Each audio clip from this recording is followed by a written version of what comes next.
Mirëmbrëma, nderuar teleshikues, mirë se erdhët në programin Studio e Hapur, unë jam Vasilit. Zgjedhje pa opozitën, kështu ishte tema e paracaktuar e emisionit të sotëm, pasi deri para disa orësh, në fakt gjasat ishin gjitha kështu, që në 18 qershor do të shkohej pa opozitën, pasi palët ishin të ngujuara fort në istikamet e tyre. Zgjedhje do ketë në 18 qershor, deklaronte kryeministri Rama, ndërkohë kryepositari Basha nuk do të ketë zgjedhje në 18 qershor, ishte deklarata e tij. Por orë të fundit, duke se gjithçka ndryshoi, nuk e di nëse ka funksionuar ultimatumi i Ramës për Facebookut, ultimatumi për 48 orës që i dha kryetarit të opozitës Basha, apo presionet të tjera nga brenda dhe jashtë grupit parlamentar të Partisë Demokratike. Nuk dihet nëse kjo vjen për shkak të një konvergimi, le ta quajmë kështu, të që një qëndrimi amerikan dhe gjerman, sot ambasadora gjermane tha se do të njihen zgjedhjet në Shqipëri pavarësisht pjesëmarrjes së opozitës apo jo. Diçka të tillë e ka deklaruar Lu disa ditë më parë gjatë intervistës për Zërin e Amerikës, pra nuk dihet nëse janë këto konvergime, qëndrimesh brenda dhe jashtë, siç thash, që kanë detyruar sot në një farë mënyrë, jo vetëm Bashën, por dhe Ramën të pranojnë ftesën e presidentit nishanin presidencë. Aq më tepër, thot Rama, o sot o kur, pasi nesër zyrtarisht fillon fushata elektorale. Por çfarë do të ndodhë realisht? Ne do të flasim sot pikërisht për zgjedhjet, me ose pa opozitën. Çfarë do të ndodhë? Çfarë pritet të ndodhë nga mbledhja e grupit parlamentar të Partisë Demokratike që vazhdon edhe në këto momente që flasim? Pritet gjithashtu takimi në presidencë, pikërisht sot, ashtu siç kërkon kryeministri Rama. Në këtë takim trepalësh, nëse të quajmë kështu, midis presidentit, kryeopozitarit dhe kryeministrit Rama. Ndërkaq pritet sipas gjithë gjasave dhe një deklarate e Bashës, ndoshta pikërisht në çadra e Partisë Demokratike atje ku i mësuar ta shohim për deklaratat e tij. Unë ju prezantoj më një herë panelin në mbrëmjes së sotme. Me mua është Skënder Gjinushi, kryetari i PSD-s. Mirëmbrëma, mirë se erdhët. Faleminderit që jeni me mua. Zoti Gjinushi që riktheheni në fakt pas një kohe të kaluar. Agron Duka, kryetari i Partisë Agrare. Mirëmbrëma, faleminderit që riktheheni zoti Duka në studio e Hapur. Ervin Salianji, sekretar për Aksionin Qytetar në Partinë Demokratike. Mirëmbrëma, mirë se erdhët. Ervin Bushati, deputeti i Partisë Socialistëve, mirëmbrëma. Faleminderit për ftesën, është kënaqësi. Faleminderit që erdhët. Faleminderit që jeni me mua në këtë tryezë të një debati në orë të rëndësishme. Le të quajmë orë të rëndësishme pasi pritet që të kemi një verdikt nga politika, nëse do të kemi zgjedhjen të 18 qershor, nëse opozita do të bëhet pjesë e atyre zgjedhjeve, nëse do të kemi ndryshime për shkak të këtyre negociatave që po bëhen aktualisht edhe midis të profesorëve të Parlamentit Evropian, Doll, McAllister e tjerë, do flasim më pas, dhe grupi parlamentar të Partisë Demokratike nëpërmjet një videokonferencë. Por çfarë po ndodh aktualisht atje për ne është gazetarja Elda Menga, do fillojmë me një lidhje direkte nëse ka të reja nga takimi i grupit parlamentar të Partisë Demokratike. Po Elda. Përshëndetje Eni, në fakt ka filluar pjesa e dytë e mbledhjes së grupit parlamentar të Partisë Demokratike, ku pas përfundimit të videokonferencës me dy zyrtarët europian, komisionerin Han dhe presidentin e Partive Popullore Europiane Joseph Doll, tashmë pritet që të merret një vendim i rëndësishëm i grupit parlamentar lidhur me negociatat dhe lidhur me ofertën jo vetëm të ndërkombëtarëve që të rikthehen edhe një herë platformës së zotit McAllister, i cili e prezantoi pak ditë më parë edhe përfaqësuesve më të lartë të dy kampeve politike, por edhe ofertës së presidentit Nishani. Në fakt ka mësuar që përgatitjet në presidencë tashmë kanë nisur dhe pritet që një takim i mundshëm me zotit Basha dhe kryeministrit Edi Rama të ndodhë ditën e nesërme, por në fakt pritet edhe një përgjigje zyrtare nga ana e Partisë Demokratike.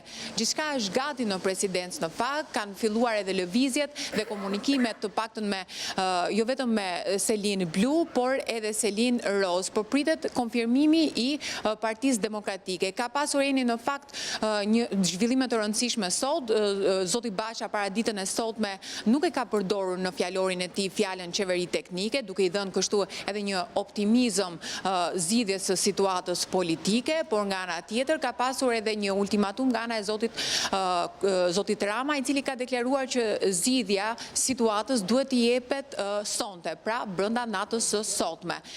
Pritet Eni për të parë se cila do të jetë përgjigjja zyrtare e Partisë Demokratike, të paktën nga ana e presidencës më është konfirmuar që demokratët mbështesin një shtyrje zgjedhjesh deri në fund të korrikut.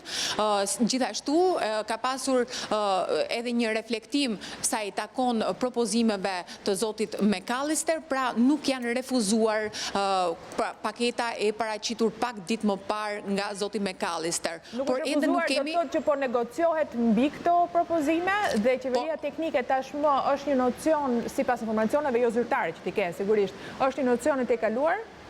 Të paktën nuk është përmendur dhe nuk është vendosur si kusht dhe madje nuk është refuzuar as oferta për t'ju rikthyer edhe një herë paketës së zotit McAllister, por mbetet për t'u parë.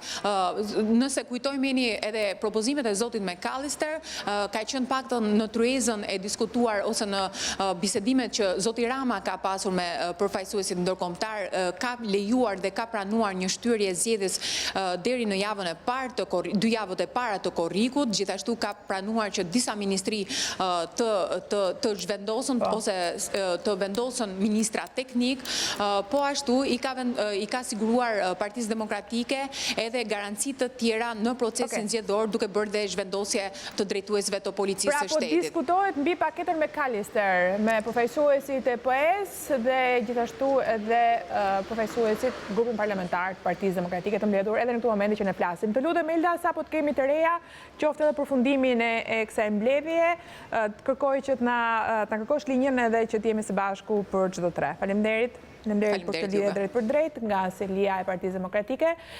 Salianji, sigurisht nëse je ngarkuar i autorizuar, nëse të lejohet, nëse di më shumë se sa tha Elda Menga, gazetarja jon nga selia e Partisë Demokratike. Çfarë po ndodh atje brenda? Qëndrimi i Partisë Demokratike është i palëvizshëm dhe i pandryshuar për zgjedhje të lira dhe të ndershme, për qeveri teknike, për një paket e cila do shpëtoj Shqipërinë nga droga, nga zyrtarët dhe inkriminuar që kanë pushtuar administratën publike dhe që do të garantoj zgjedhje të lira, të barabarta dhe të ndershme, siç e parashikon kushtetuta, siç e parashikon çdo konvent apo çdo parim i përgjithshëm i shoqërive perëndimore kudo në botë.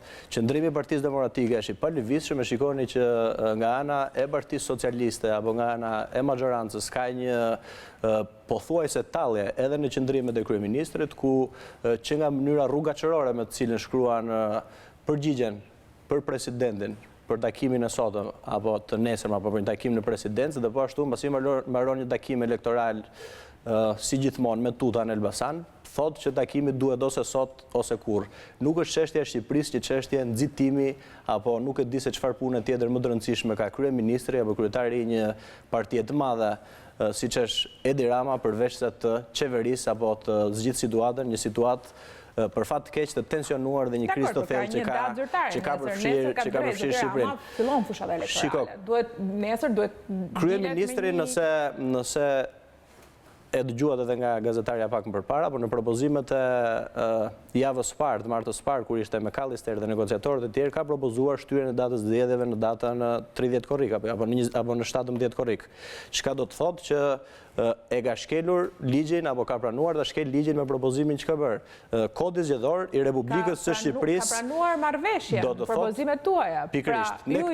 Por derisa pranon një marrëveshje për shtyrjen e datës së zgjedhjeve, atëherë ne po kërkojmë një marrëveshje të plotë, sepse shtyrja e datës së zgjedhjeve në vetvete nuk është problem për Partinë Demokratike. Problemi për opozitën në tërësi janë zgjedhjet e lira dhe të ndershme.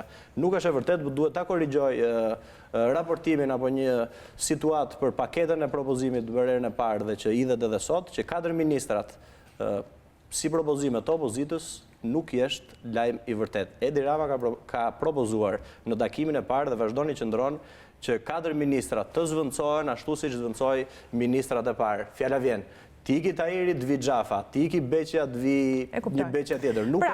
Nuk është lajm i vërtet dhe po qarkullohet sikur po ndodh në një gjë e madhe. Aty është një takim brenda një familje, grupi parlamentar i Partisë Demokratike po diskuton për rrugët e zgjedhjes me Partinë Popullore, pjesës së cilës është.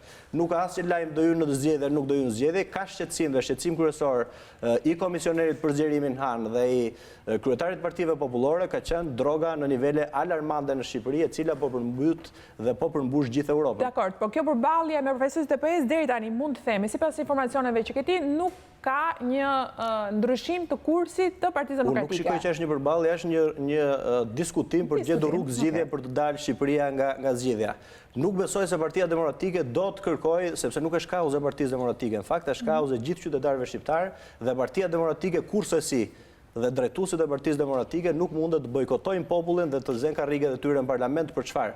Për të bërë fasadë Edi Ramës, që Edi Rama të qeverisë edhe një 4 vjeçar. Për çfarë është ky takim? Për çfarë është takimi mes Ramës dhe Bashës? Se i bie që po rrai mujin avas, si thot populli. Partia Demokratike ka kërkuar dialog dhe ulje në tryezën e bisedimeve prej kohësh, por jo për të ulur dhe për të bërë një foto mes Ramës edhe Bashës. Nxitimi çka kryeministri Rama sot për të bërë takimin sot, për të bërë takimin në mënyrë nxituar, tregon jo seriozitetin e Edi Ramës. Ne kërkojmë një takim me kushte paraprakisht të dakorcuara për çfarë do diskutojmë.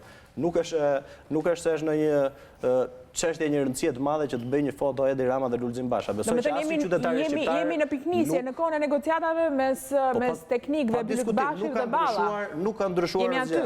Zgjedhje të lira dhe të ndershme ose ndryshe, qytetarë shqiptarë ne jemi në përgatitje dhe nuk ka ndryshuar asgjë. Sot drejtuesit e Partisë Demokratike vazhdojnë po njëkohësisht të organizojnë protestën e 7 majit në Kavaj. Ne jemi në një përballje ku nuk mund të braktisin popullin dhe të zgjedhin karriget tona. Rama është jo serioz në mënyrën si kërkon. Absolutisht, fare Rama kërkon që të jap gjithçka dhe në shkeljet ligjit, po të ruaj veten edhe të jetë një 4 vjeçar tjetër në krye të qeverisë. Jeni jo serioz, Bushati? Në radhë parë duhet kemi parasysh që kryetari fasadi i Partisë Demokratike, se këtu është gjithë gabimi kur nisën gjithë të analizat, bisedohet për Bashën. Kryetari është Sali Berisha. Që është kryetar fasad, përsa ko merret dhe analizohet dhe përpiqemi të racionalizojmë, është e kodë. Gjitha ti do të caktosh kryetarin e opozitës. Po s'mund ta caktosh ti kryetarin e opozitës o zotërisë, ti zgjidh kryeministrin, zgjidh presidentin me kështu. Po nuk vazhdon dot se nuk e zgjidh dot ti kryetarin e opozitës o zotërisë. E ka vendos vota e qytetarëve. Po pra, po nuk po them asgjë për Karagjoz ç'ke kryeministrin nëse e ka zgjedh Nano, e ka zgjedh qytetari apo e ka zgjedh droga. Apo të inkriminuarit. E kupton se s'ka lidhje. Tash si përfaqësues i mazhorancës dhe si ekonomist, unë mund arsyetoj vetëm mbi premisa racionale. Në të gjitha veprimet e zotit Basha nuk ka asgjë racionale, nuk ka asgjë kolegjiale, nuk e ka të biseduar. Sot mund hy dhe ndërkohë që ne zihemi këtu bashk, del mbas gjysore dhe të bën një prapaktheu 90-180 gradë. Çfarë dojmë mund të bëjë sepse nuk është racionale. Flasim fillimisht për një terren konkret, ngjarjet e mbrëmjes së sotme. Mund të dali dhe të thotë diçka tërësisht tjetër, sepse nuk është se ka një proces kolegjial këtu apo po mendohet, ka racionalitet. Ideja është kjo. Qeveria zgjedhet me votë. Ne kemi një qeveri të zgjedhur në mënyrë demokratike. Një herë në 4 vite bëhen zgjedhjet dhe atë përcakton kutia e votimit. Nuk e përcakton çadra se kush është kryeministër apo kush është mazhorancë. Ne jemi ndjeshëm në territor elektoral. Të gjitha arsyetimet, argumentat që lëshohen dhe nga ana jon, dhe nga ana e partive të tjera, po dhe nga ana opozitës janë elektoral.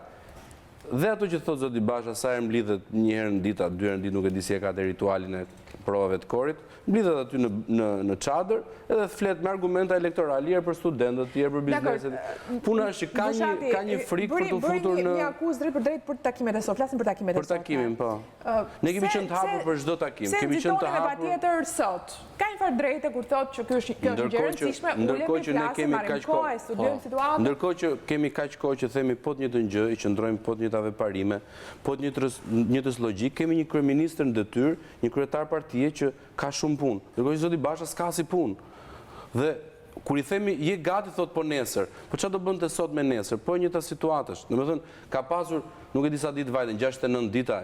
Në gjithë këtë 69 nuk gjen dot kohën sot të jetë gati për të folur. 69 ju pëlqen si partiu, por nuk është 69. Kur të dojë zoti Basha, ne po të njëjtat argumenta logjik kemi, po të njëjtë situatë.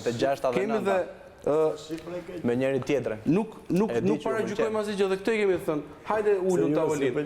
Zoti Basha bën si shumë i zënë dhe nuk ulet tavolinë. Ndërkohë që nuk dëgjon as arsyen e partnerëve ndërkombëtarë, domethënë njëjtën gjë, se nuk është kod kjo në sinkron. Është një kor zërash. Vazhdohet aty ke shifra? Është një kor zërash, domethënë.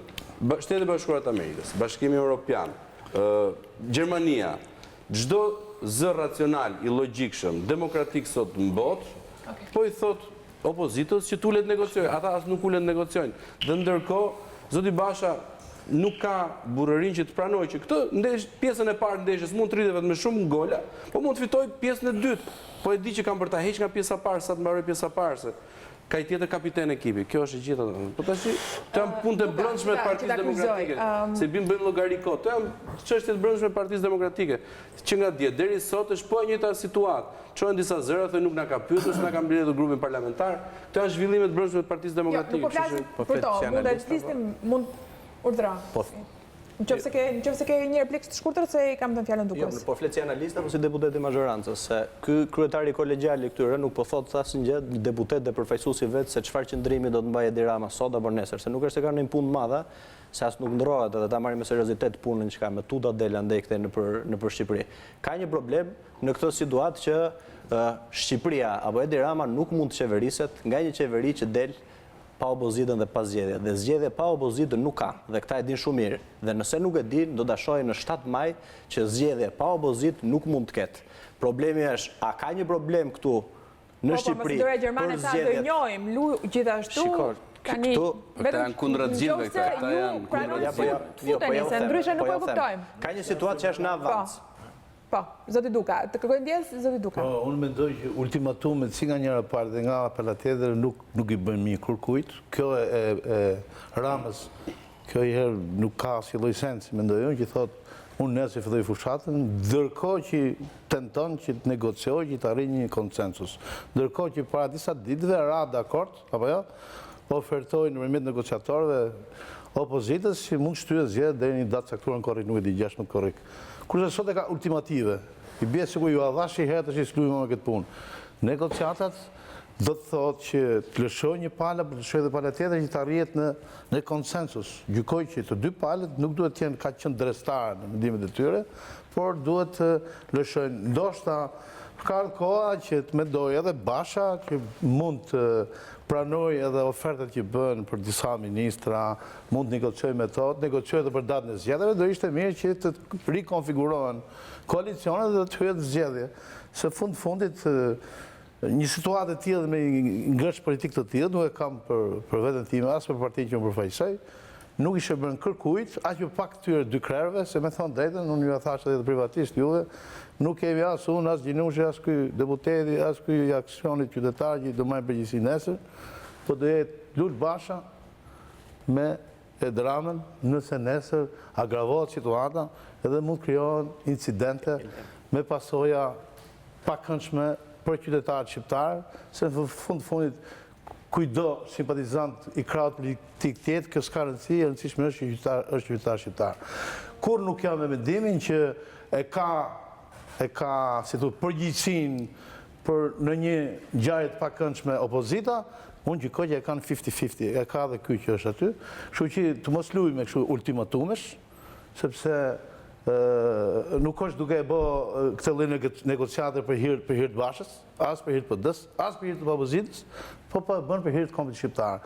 Gjykoj që ky është delirant, ose ndoshta kjo mënyrë komunikimi i ka hes deri tashmë. Besoj që edhe ndërkombëtarët, përderisa i thon Bashës që ti duhet hysh në zgjedhje me ofertat që të bëhen, sepse mendojmë që diçka përmirësohet për zgjedhjet, nuk themi që arrin zgjedhje perfekte të tjera të dashme, nuk po i thonë dot Ramën se kanë frikë që data 18 nuk mund të jetë ultimative. Mund të shkojë data 30 korrekt kështu. Kam një lajm zyrtarisht me burim zyrtar nga presidenti i Republikës, i cili thotë dhe tregon edhe një herë tjetër se si drejtohet çështja nga ana e majorancës dhe kryeministrit dhe prodhon lajmin vetë, e çon në media si me burim presidencën dhe pastaj prodhon një ngjarje mbi këtë lajm apo fake news të cilin e prodhon po vetë. Zyrtare është nga presidenca e Republikës që nuk ka asnjë lajm të dalë me burim nga presidenti i Republikës dhe është duke u negociuar mes palëve, kryeministri nuk ka pranuar apo nuk ka negociuar ende për datën, orën, vendin dhe çështjen për cilat do takohet. Të gjitha lajmet që dalin, që pritet vetëm një konfirmim nga Partia Demokratike, janë lajme të pavërteta, siç qarkullon prej kohësh. Edhe lajmin, edhe ngjarjet dhe diskuton mbi lajmet e pavërteta apo ngjarjet që krijon vetë. Pra nuk ka një përgjigje nga Rama. Jo vetëm që nuk ka një përgjigje nga Rama, asnjë lajm nga presidenti i Republikës që do thotë siç kishte lajmi pak më përpara që pritet vetëm nga Partia Demokratike nëse do të ketë takim sot apo jo. Takimi është duke u negociuar mes palëve për një ditë dhe vend të cilin e pranon, përderisa ka pranuar rolin e negociatorit Rama, presidentin e Republikës, e cakton negociatori dhe del me takim me njoftim zyrtar në momentin që ka lajm. Pra nuk ka asnjë njoftim zyrtar nga presidenca dhe janë të gjitha fake news mbi të cilat ndërtohen Mos merremi me gjërat e dorës dytë, merremi me kryesorën. Sepse është kritikisht e pazakont që diskutohet para zgjedhje e hyn apo s'hyn opozita në zgjedhje. Dhe nuk ka ndodhur kur në gjithë këto 27 vjet demokraci. Kur ka qenë ministër ti para 27 vjetësh, njësoj ka qenë. Një parti ka qenë, nuk është se ka qenë në një ndryshim i madh. 27 vjet. Edhe kur ka qenë ministër ti me Ramizalin, njësoj ka qenë, një parti për ty nuk bën ndonjë diferencë nëse ka zgjedhje apo nuk ka zgjedhje. Çfarë po them? Po unë po them. Ne jemi, po ti po thua nuk ka ndodhur ndonjëherë, nuk ka ndodhur ndonjëherë, ka ndodhur. Kur ka qenë ti ministër me Ramizalin ka ndodhur. Po patjetër, po buz shumë se unë me ty jam rritur me Xhaxhi Gjenushin ministër, Xhaxhi Gjinushi, pastaj kryetar parlamenti, pastaj ministër tjetër, pastaj kështu. Për këtë po ka ardhur të bësh budallë të ndeshme. Unë kam ardhur që të luftoj një model kundër teje.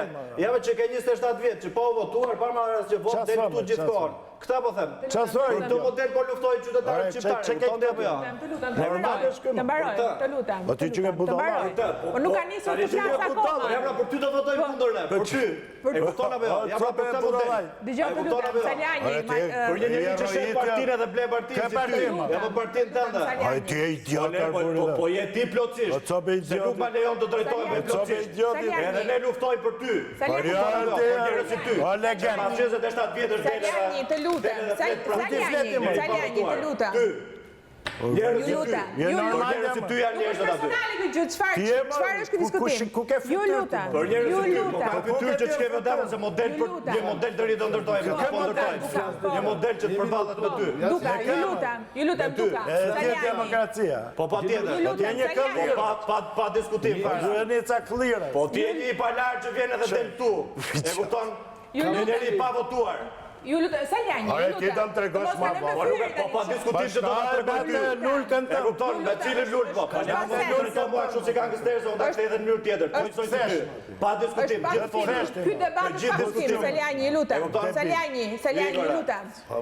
Salianjin. Duka, po. Ço, jo du them këtë që ja më kjo është, këta janë ata çadra. Këta janë pra çadra. Me gjyku Këta janë që duan zgjedhje të lira. Po ti do Salianjin, ju lutem. Por jo zotri, se ti ke qenë në Pelena. Po, Pelena ku ti ke qenë komunist.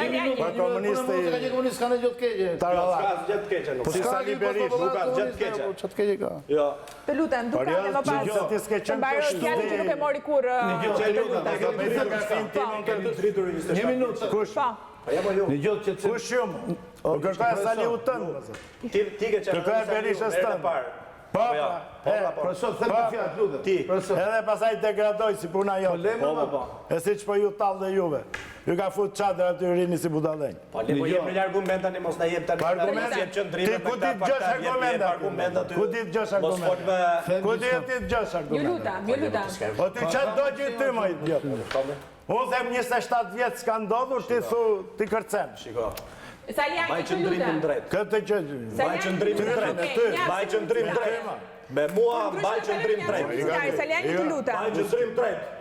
Salianjin, të lutem. bëk shumë.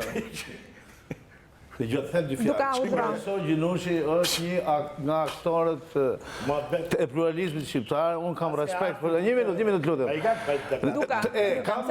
Salianjin vërtet është kurse për tepër. Ta vëjmë debatin në shina pozitive, se kjo nuk shko fare domethënë. Salianjin, të lutem. Jo, të lutem, po s'ke nevojë. Po Gjinush, po mjaf apo. Po pa folur. Jo. Vjen vetëm për provokuar, ashtu di. Po gati ti pse provokosh? Si provokoj? Mos u provokosh. Si më tregoj më çka kam qenë unë. Po ja, të mos e personalizojmë. Të mos e personalizojmë. Isha fshir pas nesh 90. Lejmë se deleri është. Mos talon. Mos e kalon debatin. E banalizove fare. Po nuk Të lutem, Salianjin, të lutem, po leproni, të lutem. Salianjin, të lutem. Je vërtet i ftuar në këtë studio, të gjithë kemi ardhur për të folur, të mos kalojmë në fyerje personale.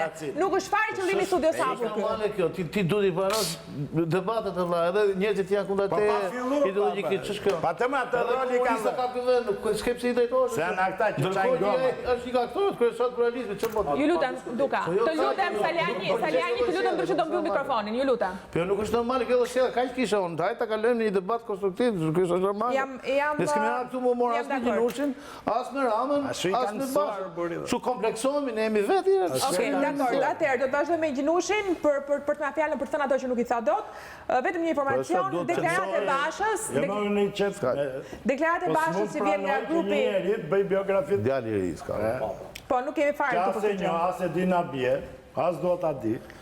Atëherë Basha thot, rikthemi te tema jon. Nuk jemi në këtë betejë për veten tonë, për interesat tona ose dialog të vërtet që jep zgjidhje ose pjesë e lojës dhe fasadës ne nuk bëhemi. Të pranosh truket, hilet e qeverisë nuk do të thotë dialog, zgjidhje apo kompromis. Këtë nuk mund ta pranoj, rëndësi ka bulleti, jo detajet. Është deklaratë e Bashës brenda grupit parlamentar. Si. Ishin fjalë, lexova fjalë të Bashës thënë brenda grupit parlamentar. Pra deri tani, me sa kuptohet, nuk ka një tërheqje nga ana e kryetarit opozitës. Në 27 vjet nuk ka ndodhur që opozita mos të hyjë në zgjedhje. Ka ndodhur që kanë dëbuar opozitën në zgjedhje në 96-ën dhe pas 96-ës në mënyrë absolute procesi zgjedhor ka ardhur në përmirësim, ka ardhur në si thuash, drejt arritjes së standardeve dhe balanca e plotë e procesit zgjedhor është vendosur 2005. Ka qenë nano atëre që ka pranuar përfundimisht që komisionet e famshme, që janë organizatorët e zgjedhjeve, të jenë balancuar. Ka qenë 2005, afati zgjedhjeve varet nga PS, PD dhe 2-3 partit tjera që janë aktive në komisionet zgjedhore. Edhe raportet po t'i lexosh me radhë, roli policisë dhe i shërbimit informativ që ka qenë shumë aktiv në 96-ën, apo në episodet të tjera pak më vonë, ka ardhur duke u zbehur, pra përfundimisht biles policia në përgjithësi, pak të ditë në zgjedhjes, paton të më thënë, rregullat e lojës. Dhe në qofse problemi do të ishte rregullimi i zgjedhjeve lira ndeshme, dihen tashmë se kush janë kërkesat e partive. Kërkesat e partive kanë mbi 10-15 vjet, që pasi është parë që me këto mënyrë si bëjnë në zgjedhjet, prap nuk kapen standardet, dhe ka ankesa gjithmonë nga 2 palët, dhe atëherë është kërkesë kryesore, ose bëu diri ka qenë gjithmonë depolitizimi i komisionit. 1 dhe futja teknologjisë 2. Dhe sigurisht ka rëndësi pasaj dhe vullneti politik i palëve për klimën që krijojnë. Kështu që normalisht kështu du të vinim dhe në këto zgjedhje. Kjo është rruga normale. Dhe opozita ka atë përgjegjësi, sepse opozita patjetër është më kërkuesja për zgjedhjet, se është në mbrojtje në formë, dhe majoranca është që duhet të lëshojë. Por kur vjen puna te procesi zgjedhor janë pothuajse të barabarta, sepse reforma bëhet me 3/5, komisioni punon bipartizan. Ç'a ndodhi këtu? Këtu ndodhi që procesi i zbatimit të rekomandimeve ose bëhet dirit u ndërprer. U ndërprer procesi i rekomandimeve dhe nga kërkesa për zgjedhje lira të ndeshme, pra për masa në funksion të përmirësimit zgjedhjeve, u kaluan në kërkesë politike. Pra, dhe këtu fillon ngërçi. Pra ngërçi ose përplasja fillon që në momentin që u vë si kusht i vetëm i garantimit të zgjedhjeve ndryshimi i qeverisë. Mirë po, kjo njërë si kërkesë, dhe këtu jemi sot, përfundimisht gjithë faktori ndërkombëtar nuk e mbështet këtë kërkesë. Kjo vullet për të qenë korrekt, mbasi ose bëjo dirë, tha që nuk ka më kohë për rregullime teknike. Jo. Qeverinë teknike. Jo, më fal. Ishte rregullimi teknik për votimin elektronik. Për votimin elektronik s'ka pas kohë as kur u kërkua. E kemi kërkuar ne. Për votimin elektronik dhe numërimin elektronik, votimin njëra asnjëherë, sepse votimi nuk këshillohet aq shumë. Numërimi elektronik po, edhe identifikimi. Goni e di mirë, partitë tona kanë kërkuar, e stërkërkuar, edhe kur ishim me PS-n, pra, edhe kur ishte PS në opozitë. Pastaj PS kur më mbrapa nuk është ndjerë më. Pra kërkesa kur bëhet është thjesht politike, edhe kur bëhet nga partitë. Politike ose kur jenë opozitë do garancira më shumë, kur jenë pushtet është që më komod, thua shtym dhe këtë radhë. Kështu është luajtur për këtë, Dhe vërteta është që dhe PD-ja nuk u ndje. Kuptimin sepse nuk do të lësh ditë e fundit. Për të marrë masa për zgjedhjet e radhës, duhet 2 vjetë ko, minimale. Biles normalisht katë, po do 2 vjetë, sidomos kur do të fusësh operacionet të reje. Tani, jemi në një moment që duket si kur paret pak frohen. Është e vërtet kjo, apo është perceptim si pas jush? Se tani, kriza është shumë e komplikuar dhe shumë e thjeshtë. Se ka vetëm një kërkes që pengon. Qeveria teknike, të cilën nuk e pranon kurkush. Dhe rridhimisht majoranca në drejtën e vetë, ka të drejtë që thotë, për një farë pranimi kanë bërë, apo jo? Po teknike, dakord. A i kërkon kryeministri, po këtë thotë, 4-5 ministra... A shty pastaj, dhe këtu është pikrisht, tani... Gjysmë zgjidhje ose jo? Të tëre e pa fsheur, se ne s'do të fshim pas gishti. Dije që kjo u kërkua edhe me shpresën se koalicioni do qaj. Pik. Nuk është më sekret që shpresa e PD-s ishte që nëpërmjet këtij presioni mund ta realizonte duke u qarë PSL-sia. Përfundimisht nuk ndodhi. Në atë mas që pritë. Erdhe negociatorët dhe të dha një zgjidhje maksimaliste për kushtet që ndodhesh. Për kushtet që ndodhet, çdo opozit do thosh mora maksimale. Nuk po e pranojnë as në këtë moment, se njëta paketë po negociohet. Po kjo çfarë do të thotë? Më jep një parashikim se më duhet kaloj në një hapësirë buxhetare dhe e vazhdojmë më pas. Do të thotë, atëherë që taktika është tjetër. Ti do me çdo kush bllokosh zgjedhjen. Ti do me çdo kush. Pra nuk ka një vullnet real thoni ju për zgjidhjen e situatës. Absolutisht. Perëndimor komplet i gjithë. Absolutisht. Dhe derisa dhe e djathta evropiane është totalisht në krah të kundër, biles dhe kryemisht, dhe s'duhet lakoj që ndonjë prej tyre ka përkrahur dhe 21 janari, dhe përsëri këtë nuk e përkrah. Sepse nuk hyn në asnjë lloj manuali politik që ti t'i thosh qeverisë dorëzohu para zgjedhjeve, ti thosh kryeministit pranoj që je i dështuar, pranoj që je inkriminuar, pranoj që je ti manipuluesi votës dhe hajde hyjmë në garë pastaj. E qartë. Pra dhe gara është, po ta marrësh dhe kështu nana formale, me që është i sportit goni, një luhet fushën tim tënde, njërë fushën time. Fushën nuk e dënon skuadra kundërshtare, po e dënoj FIFA, luhet fushë tjetër, po e dënoj federat. Tani, është luajtur ka qenë fushë PD-s në thojza. Opozita ka kërkuar ato kushte që i pranojnë që lidhen me zgjedhjet. Po s'ka kërkuar ndryshimin e qeverisë. Së shkërkuar ndryshimi i qeverisë pas zgjedhjeve të 96-s. Kemi hyrë zgjedhje lokale. Që 96 ai gjithë pranuar manipulim. Manipuloi zgjedhjet dhe kemi hyrë po me atë qeveri. Së shkërkuar 97. Së shkërkuar pas 21 janarit. Që në fundit mosbesimët madh që mund të krijojnë qeveri. E qartë, pra ju thoni është një kërkesë. Sepse është antidemokratike. Absolutisht. Vendos precedent ka buar. I thu tjetëri të hyj humbës. Nuk mund të hyj humbës. Qeveri teknike krijohen kur majoranca vetë dështon dhe pranon të kalojë zgjedhje parakoshme.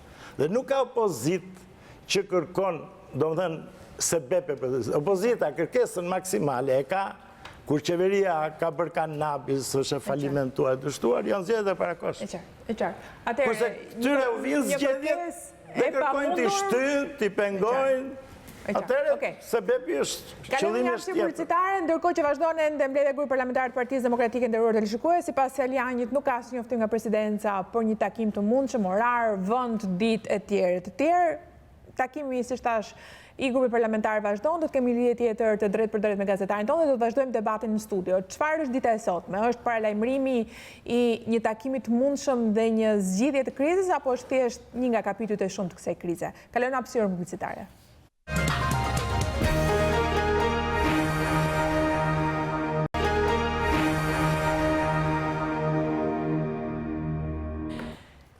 Mirë se erdhët edhe një herë në studion e Hapur, nderuar televizionistë, jemi live, kemi filluar rreth orës 21. Ju kujtoj që vazhdon mbledhja e grupit parlamentar të Partisë Demokratike dhe videokonferenca gjithashtu.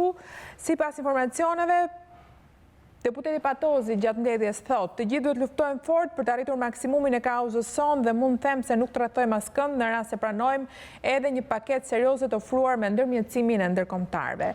Ndërkohë Topalli drejtohet Bashës dhe thotë jemi në një pikë kritike si vend dhe si parti, por kam besim se ti, duke ju drejtuar Bashës, nuk do e lësh Partinë Demokratike të shkojë në pikën e moskthimit, ne nuk mund të rrëshqasim drejt panjohurës, Partia Demokratike ka një histori, kjo është e paprecedent. Në fakt ka patur dhe zëra kundër dhe gjatë ditës djeshme, apo jo, Salianjin, që janë totalisht kundër vendimit të Bashës. Zëra konstruktiv. Meqense u bë një historik në lidhje me zgjedhjet në Shqipëri. Problemi është që ne jemi të sakrifikuarit në këtë situatë, ne jemi të penguarit, nuk jemi në probleme, apo ja. Du besoj sot që ka një njeri i cili mendon... Se po dëgjosh Partinë Socialiste, thotë që janë të penguarit për shkak të tuaj. Unë mendoj që të penguarit në këtë situatë, të sakrifikuarit, 75 ditë kanë njerëzit që rrinë 24 orë në çadër, qytetar të lirë, të cilët vinë dhe protestojnë për të votuar dhe për të bërë zgjedhjen e tyre në mënyrë të lirë, të barabartë dhe të ndershme. Sepse u mor një shembull këtu me ndeshjen, po di si është kjo puna e ndeshjes?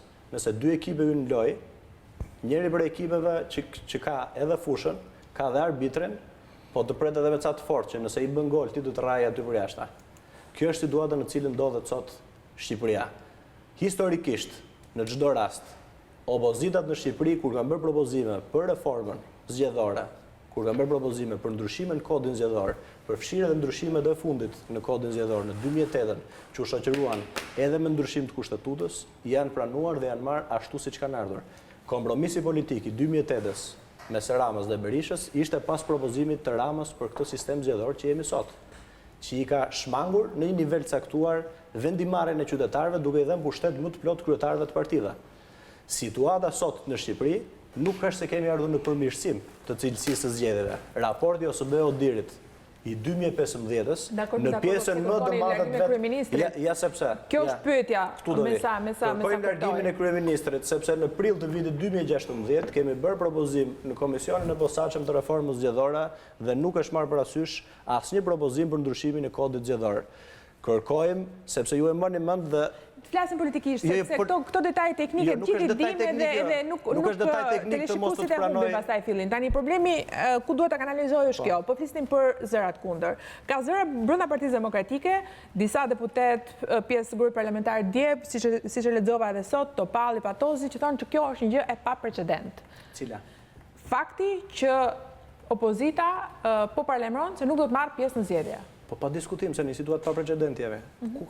Ku ka mendim ndryshe? Edhe ne po themi që jemi një situatë pa precedent. Nuk ka ndodhur asnjëherë që në Shqipëri të diktohen zgjedhjet dhe opozita të shkojë dhe të marrë pjesë si fasad. Patjetër që është situatë pa precedent, sepse siç ja u thash, kodin zgjedhor, ja po ja u them, kodin zgjedhor nuk po pranohet ndryshimi i kodit zgjedhor, nuk po pranohet dekriminalizimi, nuk ishte luftë kanabisit. E keni parë tani që për ditë kapet nga 1 ton, nga 2 ton, nga 10 ton drogë në Shqipëri, apo ndrua ministri?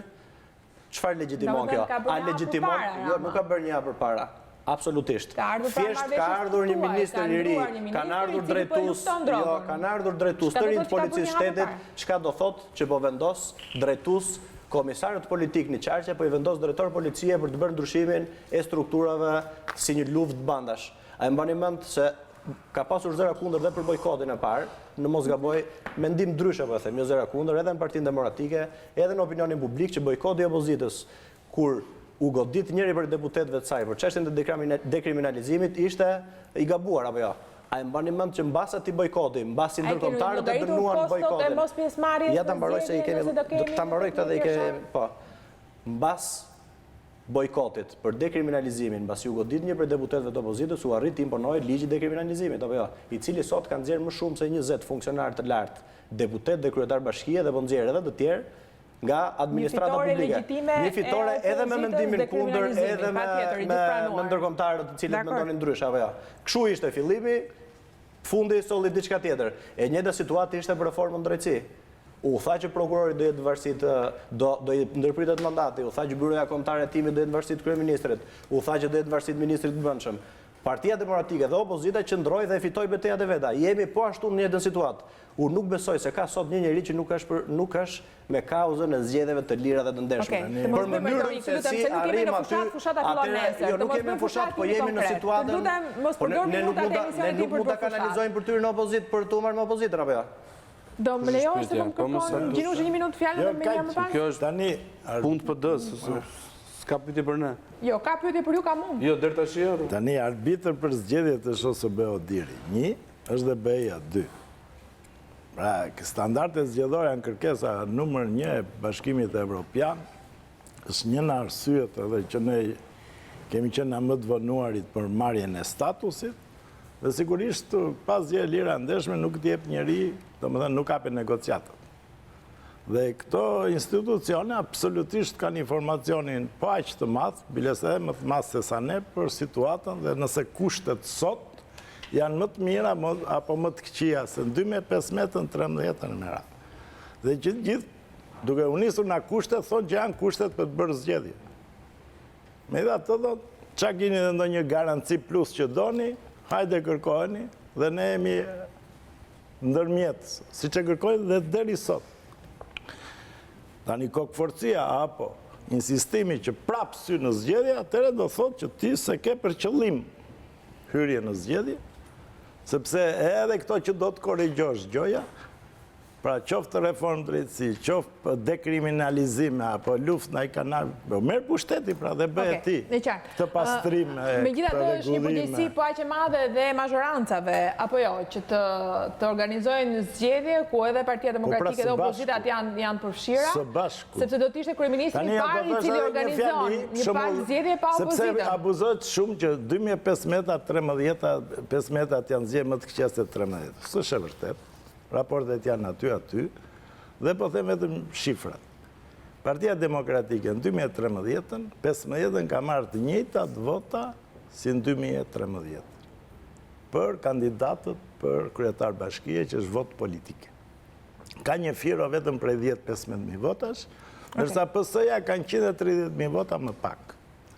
Pra, në zgjedhje më të këqija ka dalë më mirë PD-ja, kupton? Shitblerja e votës është krim, por kërkon 2 palë, thot Bregu, është duke folur tani në grupin parlamentar, të lësh 600.000 votues Partisë Demokratike pa votë është genocid. Jam duke lexuar disa nga reagimet e zërave kundër gjatë mbledhjes së sotme në grupin parlamentar Partisë Demokratike. Është përgjegjësi e mazhorancës të gjejë mekanizmat e përfshirjes opozitës apo jo, do ishte kryeministri pa Rama dhe ju të parë gjithashtu në radhë që bëni palëzgjedhje pa opozitën. Hapa sapi, ditë mbas dite, punë mbas punë, ne kemi provuar që me reformat që po bëjmë, me punët që po bëjmë, të ndërtojmë një Shqipëri më të mirë për gjithë qytetarët. Marrim mesazhe shumë inkurajuese nga FMN-ja, nga Banka Botërore për rritjen ekonomike. Sot Shqipëria ka rritjen më të madhe ekonomike në rajon. Marrim inkurajim nga Shtetet Bashkuara të Amerikës, nga Shtëpia e Bardhë, nga Departamenti i Shtetit për reformën drejtësi. Të janë kota që do bëjmë debat, edhe do të presim. Mbaj krahun të ndërë, se po tregojmë qesë. Mësove si Berisha që thote kom jam i tretin. A kam të mbarojmë Po s'janë këto argumenta. Puna me zhjetë në gjopë. Po prit pra se kam një argument, ki durim. Kështu zhvillim ekonomik, po prit pra. Po marrë të mbaroj. Po ku janë Gjinushi? O eni, ta shi zonë së ndërpreva njëri, ka mundësi. Ta mbaroj në argument. Po mbaroj pra, po jo me kështu. Po si ta them, ma thyti si ta them. Mje fjallë të tuja dhe ta them. Po konkrete më valje të mbaroj. Po pse jeni bot pa durum fare? Jeni bot komplet pa durum. Kush më rëdha? Po jeni bot pa durum, ma leo të mbaroj argument. Në qalli, aty do vjum. A si halë s'ka mune. Që se ka njëri, ka të Bashkimi Europian na mbështet në rrugën tonë deri integrimit. Dhe thotë që reforma në drejtësi është, po pra, i ka kap sindroma në tunel. Jam fund tunel edhe nuk dëgjojnë më. Tash edhe Bashkimi Evropian thotë sikusht keni reformën në drejtësi. Gjithë puna ka ngelur ke reforma në drejtësi, sepse unë besoj, është besimi im, që zoti Basha ka frikë nga reforma në drejtësi, sepse është i papërgjegjshëm. Ka qenë i papërgjegjshëm, më ta mbaroj. Si ministër, kur ishte në fillim ministër i transportit, bëri vjedhjen e shekullit, kombit, 1,5 miliardë euro, e mori zoti Berisha pa u përgjigjur para drejtësisë, atëherë ishte i smur, nuk i vinte zëri. E mori në sqedhull Padrino, e qoj e bëri ministër të jashtëm. Qa bëri si ministër të jashtëm? Fali prap teritorin, nuk u përgjigj para drejtësisë. E mori Padrino prap në sqedhull, e qoj ministër të brendshëm. Edhe ministër të brendshëm u vran 4 veta aty, që thotë si vrava unë, a u vranë kod këti, apo prap nuk u përgjigj drejtësisë, e mori padrino, e çoi për kryetar bashkie. Ky është njëri që nuk është përgjigjur asnjëherë. Tash të vim te kjo. Dhe nesër, në qoftë se drejtësia, po kjo është. Zoti Basha është dëshpëruar. Tani zoti Basha është dëshpëruar dhe e di që në një moment që zbatohet drejtësia, zoti Basha është i rrezikuar me vërtet. Dhe sot zgjedh çdo lloj skenari. Ukrainas, Maqedonas, antiperëndimor, çati dali, vetëm mos shkojnë zgjedhje. E para e di që zgjedhjet i ka të humbura dhe e dyta e di që reforma në drejtësi ka një kosto për të. Zoti Basha luan edhe me besimin e mazhorancës, dhe kjo është puna e mazhorancës, që i baraspeshoi komisionet e vettingut. Dhe kur s'kishte nevojë, se kishte gjithë votat i bënte edhe vetë. Por, për mos ta bërë gjuetisht shtrigash sipas tyre, tham që hajdeni dhe t'i votojmë bashkë. Dhe pse e kushtozojnë sot votimin, çadrën gjitha me vettingun, të votonin, tash ne i kemi pritur dhe duam t'i kemi në votime, patjetër. Se duam ta fitojmë ndeshjen pas, se do t'i bëjmë telef. Këtë e dinë të gjithë. Atëherë, ne kemi pritur dhe i presim për ditë. Jemi live edhe në Facebook, se shikoj njerëzit që na pyesin. Jemi live në Facebook, live stream, Balkanor. Çardolloj oferte, propozimi, në kufit e logjikës, edhe nga partnerët ndërkombëtar, ku erdhin këtu përfaqësuesit e të së djathtës dhe thanë, në qoftë se pranohen këto kushte vetëm që të futet opozita, ishte prap dakord. Tashi, dhe me ato kushte zoti Basha nuk vajti as në takim, domethënë nuk ka as nerva tulet sepse nuk është në Ishte në takim pa të me vonesë, pastaj iku 10 minuta as dëgjoj as gjë. Domethënë kishte vajtë me paragjykimin dhe tash më ta mbaroj. Dakor, nuk ishte në një tryezë. Po ka, tash. Para se të fillonte takimi, para se të fillonte takimi, zëra nga PD-ja dhe nga deputetët e PD-s, se ka shumë PD, ka një PD të zotit Basha, ka një PD të zotit Zonjës Bregu, unë s'di këtë komentoj se kjo është konfuzioni gjithë demokratëve. Nuk e pranonin negociatorin se thoshin një deputet i PD-s, tha se unë e dita që do të dështojnë, pa ardha koma ata këtu, do të dështojnë, tha, sepse ata tha kanë Fleckensteinin me vete, Fleckensteini është i maj, ndërkohë ai tjetri është i djathtë, bën atë protestë që ta bllokonin negociatorin në rrugë dhe të ngelte edhe ai në rrugë, dolën aty me 200-300 veta, bllokuan rrugën. Domethënë, të gjitha të tyre dhe të protestojmë, të mos gjykojmë të gjë. Për protestën kam respekt. Puna është që zoti Basha nuk kërkon të ketë një zgjidhje kjo krizë. Sepse ka një skenar tjetër, nuk ka lidhje me këtë. Dhe sot, zoti Rama thot, të vinë dhe sot në darkë, kjo nuk është ultimatum. I thot i pres që sonte, i pres sot, ka thënë vidhe në çadër, çdo lloj momenti të negociojmë. Tashi, zoti Basha thot, po s'duam negocime me kushte, pa kushte, po unë nuk vi pa më thënë ti se çfarë. Po negocimet bëhen tavolinë, hajde ulemi, dëgjojmë dy palët, si do e dijaj se çfarë do thotë zoti. Ka modele të ndryshme, edhe të akorcohen më para, më pas tavolinë. Si mund ta dijaj? Se që do t'i thotë zoti Rama, pa ullur në tavolinë, a mund t'ullet të dërguarit, për shembull, ka eksperienca tilla, që ullet të dërguarit njërë më parë, apo jo? Unë gjykoj që... Po sa dërguar janë ullur e sa tuaj kanë ardhur, kur nuk dëgjuan ministri jashtëm Gjerman ata, imagjino tash, s'kan... S'kemi pse paragjykojmë, domethënë rezultatin e këtyre negociatave, sepse unë me Sadi vazhdon apo takimi KPD-ja, edhe duket kur flasim shumë sikur dëshirojmë që dalim pa përfundim përkundazi, dhe ishte mirë. Në zgjedhje PD. Shumë mirë pra, po gjithë në kod pra, të po them, ata do hyjnë zgjedhje, se s'kan ku shkojnë. Se është vetvrasje. Pak më parë, ndërhyra sepse po flisim për rritje ekonomike etj. Nuk është ky shkaku që opozita... Po pra është rufejnë qellë të pastër, këtë po them pra. E kanë kriju në mënyrë artificiale. Athe do më respektosh për moshën pak më mirë për tjera. Këtë po thoja. Jo që ta shpjegojnë që se kuptove. Ka që desha me thonë. Po si ja që komplikuar sa mos kuptosh, burë, shumë e thjeshtë fare. Mua bet ka kanë një bën. Po thosha që duket që paragjykojmë rezultatin, edhe mendoj që nuk është vendi këtu për të bërë domethënë publicitet për mirë qeverisje, për rritje ekonomike e tjerë, sepse tema që diskutojmë është përse opozita nuk hyn zgjedhje dhe si opozita mund të shtyhet drejt zgjedhjeve. Opozita nuk hyn zgjedhje jo se s'ka rritje ekonomike, mund të jetë aq sa thoni ju, mund të jetë më pak, nuk e di, po hyn sepse s'ka garanci për zgjedhje të lira të ndershme. Argumentet janë thënë aq shpesh sa që unë besoj që i mërzis të jetë, ti i them prapë. Kush janë argumentet? Lutem. Atëherë, ka fitu opozitin një farmase, gjykoj unë, sepse edhe negociatorët kanë kërkuar disa lëshime që nuk janë pak, do të thotë që opozita pas ka drejt që nuk ka situatë normale për zgjedhje të lira të ndershme. Prandaj janë lëshuar ato ministrat e disa gjëra të tjera në mënyrë që të negociohet të arrihet në përfundim. Tani ka të drejtë kur thot mazhoranca qoftë përfaqësuesi këtu që është opozita tani që duhet të rishikojë qendrimet e veta se ne kemi vajtur përpara. Domethënë Rama ka pranuar ministrat datën. Po them që duhet tash i Basha të lëshoj diçka në mënyrë që të shkojnë drejt konsensusit. Po nga ana tjetër duhet edhe Rama të lëshoj diçka që shkojnë drejt konsensusit. Nuk më thot sot po deshëm u taku se unë se filloj fushatën. Se që në fillim e paragjykon nuk ka konsensus. Se këto që duhen të arrijen nëpërmjet atyre lëshimeve, një nga të cilat që e ka dhe Gjinushi, e ka dhe unë, gjithë partitë e vogla janë numrim elektronik që nuk bëhet dot, qoftë s'ka një fat caktuar. Do një muj e ca.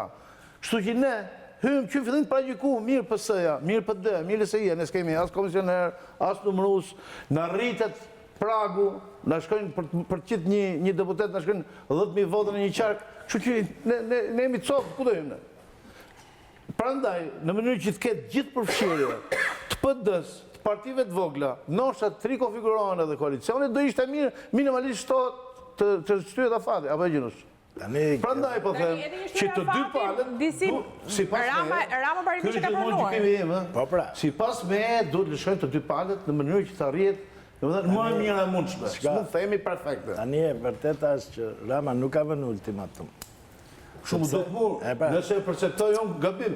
Duke sikur thotë, sot se unë filloj vështirë. Ultimative ka qenë. Takimi brenda ditës së sotme. Sa më shpejt tjetër mundur, okej. Po pra, një minutë, sepse Edhe duke njëm nga afër atë, mendoj që është ultimativ si natyrë. Pavarësisht nuk ka vënë sepse këto negociate u bën dhe para 3 javësh. E pra, është pas sens që thotë nuk në shekë nga Ja, dhe ai pranoj. Pra dhe pëthëm. Kurse tani janë datat që shtynë, sepse 2 rruga, shkurt. O ju e 18, opozita synë për zgjedhje dhe shkojnë 18, sepse data është e fiksuar, ka kushta lviz, ose hynë opozita dhe së përpasoj shtyën. Pa këte po thëmë. Pra kështë qimi që duhet bëjë Rama. Opozita duhet pranoj që e gjdor në ajo ganja e urojës teknike. Duka, pyetja për ty është drejt për drejt. Duhet hyj Basha me Ramën kryeministër në zgjedhje duke ceduar nga këto gjërat e tjera që folëm për data zgjedhjeve. Mund se dojë diçka sipas me. Edhe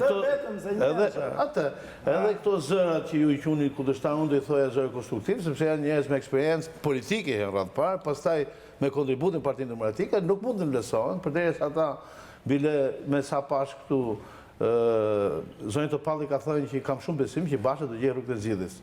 Ndoshta ato vazhdojnë edhe mund të shkojnë në një rrugë procesuale.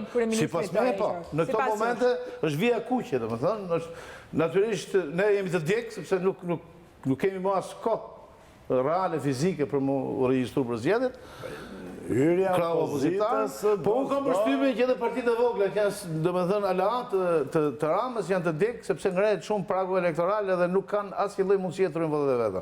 Duke sikur ju bashkoheni atyre zërave konstruktiv që nuk pranoni të quheni kundër. Mirë, unë jam i çik më, si më thënë, më i pavarur politikisht paktën se sa. I bashkoheni si ide megjithatë, i bashkoheni totalisht, pra duhet hyj dhe duhet mos kërkojë më dorëheqjen e Ramës dhe qeverisë teknike. Ja mbrojnë zgjidhjen e vetme. Që afro dhe në ndërkombëtare. Shumë e thjeshtë. Ka një situatë, opozita dhe Partia Demokratike, përse duhet... janë gjithë, nuk e shumë, nuk të falë. Përse duhet hyrë në zgjedhje Partia Demokratike, për të marrë 40 apo 50 karrige deputetësh, për të siguruar ne veten tonë për të qenë parlament, edhe dilemat e njerëzve që kanë sakrifikuar prej mirat ditësh që besojnë të zgjedhjet lira dhe të ndershme, ne që kemi sakrifikuar të lëshojmë, ndërkohë që ky zotëria thot se nuk është e vërtet, ky thot ndroj ministrat, po jo të jap ministër për qeveri teknike, i lëshon gjithë tjerat përveç karriges vet. Po pse ky që merr peng Shqipërinë për karrigen e vet dhe pas ka dhënë qytetarë? Atëherë, ky zotëria që ka fituar me vot dhe ka marrë 1 milion vota, ne po i themi mbaron mandatin 18 qershor, bëjmë qeveri teknike, caktojmë dhe përmirësojmë kodin zgjedhor, edhe rregullojmë edhe përmirësimet që kërkojnë partitë e vogla për kodin zgjedhor, që të ketë më shumë vëzhgues për të ruajtur votën, që të ketë më shumë siguri dhe teknikalitete për gjitha partitë. Sot Lulzim Basha propozoi edhe ndryshimin e sistemit zgjedhor, nëse duam, për të bërë sistem mazhoritar të pastër 100%. Tani ta mbaroj unë se nuk ndryra. Ka një problem tjetër te kjo, që këta thonë që merr pushtetin. Po jo, ti a ke bilanc qeverisës? A e ke pra partinë? A e shtrequr Partia Demokratike nuk po kërkon, e shtrequr, ka bërë një treqe, Lulzim Basha herën e parë. Ka thënë, jo një kryeministër teknik, por një kryeministër të propozuar nga Partia Socialiste. Mes tre propozimesh, opozita të zgjedh dikë që është më i pranueshëm. E shtrequr dhe Partia Demokratike nga qeveria teknike me një kryeministër i cili është i Partisë Socialiste. Tani vim pak të vettingut dhe të drejtësia se është krijuar një mit. Jo, do ta jetë tezun, jo kur doni juve. Tani jemi tek 2-3 sofizma juridik. Nuk mund thosh për në 18 qershor i mbaron afati i qeverisë. Se i mbaron në 9 shtator. Së pari njerë. Së pari i mbaron shtator. Por e marrim që me qenë se në 18 janë zgjedhjet. Dhe me që i mbaron 18, atëre qeveria ndroj me bëjmë teknike dhe shtyjmë zgjedhjet. Po shtyjet zgjedhjet, shtyjet mandati i qeverisë prapë. Në qoftë se ti thuj që mbaro ka mandatin, datën e zgjedhjeve, po shtyjve zgjedhje, shtyjnë dhe mandatin. Pra është një pjagjatur dhe një sofizëm logjik. Ndërkohë pasaj që mandati realisht mbaron vetëm me mbarimin e kuvendit. Pra mandati i qeverisë është i lidhur drejt për drejt me mandatin e kuvendit. Pra, nga gjithë kjo situatë, Gjinushi, kush po fiton? Se ju partit e vogla po humni, me sa kuptoj. Me sa thot edhe Duka, me sa thot ju partit e vogla jeni të... Në qofë se... As një mandat, as nësaj. Ja, po them kaq. Një rraf par... Në qofë se shkon vetëm Rama, LSI-a, e tjerë kush fiton? Fiton Rama? Hyrja në zgjedhje, duke diskutu deri ditën e fundit kushtet e zgjedhjeve, nuk është premis për zgjedhje lire të ndeshme. Për kundra zi i bën më qorap, më qorp zgjedhje. Pra dhe na kjo anë është e gabuar që ti në prag fushate kërkon kushte zgjedhore, pa i kërkuar më parë. Para, e dyta, në qoftë se hynë opozita në zgjedhje, ullen në negociata, pikrish, pra pranohet njerë që do hyj, iqen goshdët, dhe goshda është qeveria teknike. Dhe vazhdojt pastaj për një paket, qoftë në paket, bëjmë prapë në këto lojërat juridike që shiko, shtyjmë datën e partive, po jo datën e koalicioneve, për shembull, kur ajo nuk qëndron kur juridikisht, atëherë këtë ishte një blok politike. Jo, do të lexoj vetëm gjë për të parë se nuk është teknikalitet, është stelbi. Nëse dalim edhe themi se për shkak të moshës, për shkak të eksperiencës e tjera, bëjmë sikur themi gjëra dhe jemi të besueshëm për shkak se kemi moshë.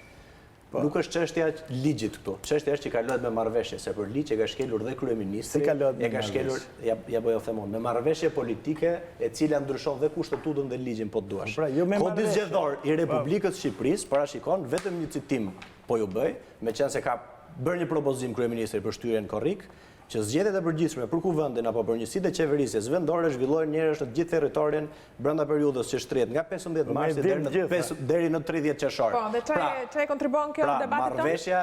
Marrëveshja politike duhet, ja po ta them unë pra. Kundërshtoj që nuk zgjidhet me ligj, po me marrëveshje politike mes palëve e cila ndryshon edhe kodin zgjedhor, marrëveshja shkon me ligj dhe ndryshon me ligj. Shkon me marrëveshje politike, e konduron dhe shkon në ligj parlament. Po e ndryshon ligjit, apo ja? E ndryshon ligjit. Po për ndryshimin e ligjit po flasim, këta po të kërkojmë. Këta po i kërkojmë atij se ju s'keni gjë. Ti kundërshton kur e kërkojmë, prandaj nisa premisën. Ka mundësi se vetëm shtrëmërimet nuk në qoftë se opozita pranon të futet, negociohet dhe pjesë e marrëveshjeve janë dhe shtyrja. Po bëja presionin qeverisë, por çfarë bën opozitës presion? Bëja qeverisë. Kam një sintezë të Bushatit, që mund ta jeni edhe për të ndihmoj debatin.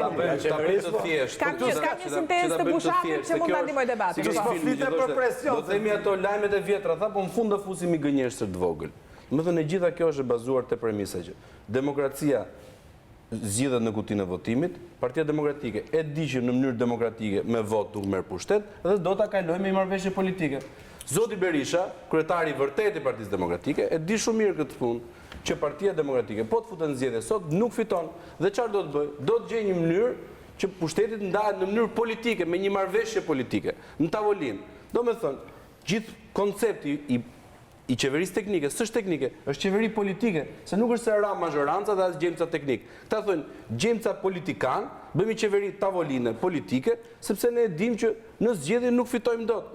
Tani, ky është thelbi gjithçkaje, duke ditur që nuk fitojmë dot.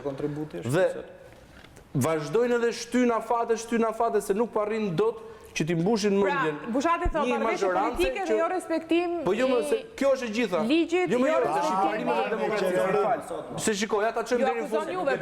Ta çojmë për të provuar një argument, nëse i vërtet, profesori mund ta shoh, e çojmë deri në fund argumentin dhe e shohim nëse vlen për botën reale. E zëm se ne pranojmë këto kushte. Që çdo parti ngren një çadër mes bulevardit dhe mban 75, 78, 90 ditë. Ky është pra precedenti. Domethënë, po ta çojmë deri në fund logjikën e këtyre, që s'ka ndodhur asnjëherë se është eksperiment demokraci. Kjo prandaj nuk e pranojnë tuajt. Atëherë e pranojmë në këtë rast. Lejojmë qeveri teknike, kjo ndodh që nesër kushdo që fiton, po pra quhet teknike pra se politike është. Atëherë ta pranojmë këtë rast. Çdo opozit nesër ngre një çadër aty dhe kërkon që muajin e dytë mbas zgjedhjeve. Këtë do bëjmë. Po, dhe në rast se një opozit nesër dhe ta çojmë deri në fund me qenë se ka logjik. Kjo e vret demokracinë. Në rast se një opozit nesër kërkon garanci për shkak të dhunimit të opozitës në mënyrë të vazhdueshme ta marrë dhe ta ketë edhe në qeveri teknike nëse do dhe fute pjesë të marrëveshjes që 3 muaj, derisa të kalojmë të situatë vështirë, 3 muaj para zgjedhjeve, edhe nesër me kryeministër Bashën, merre qeverin teknike për të pasur garanci dhe për të shkuar në zgjedhje.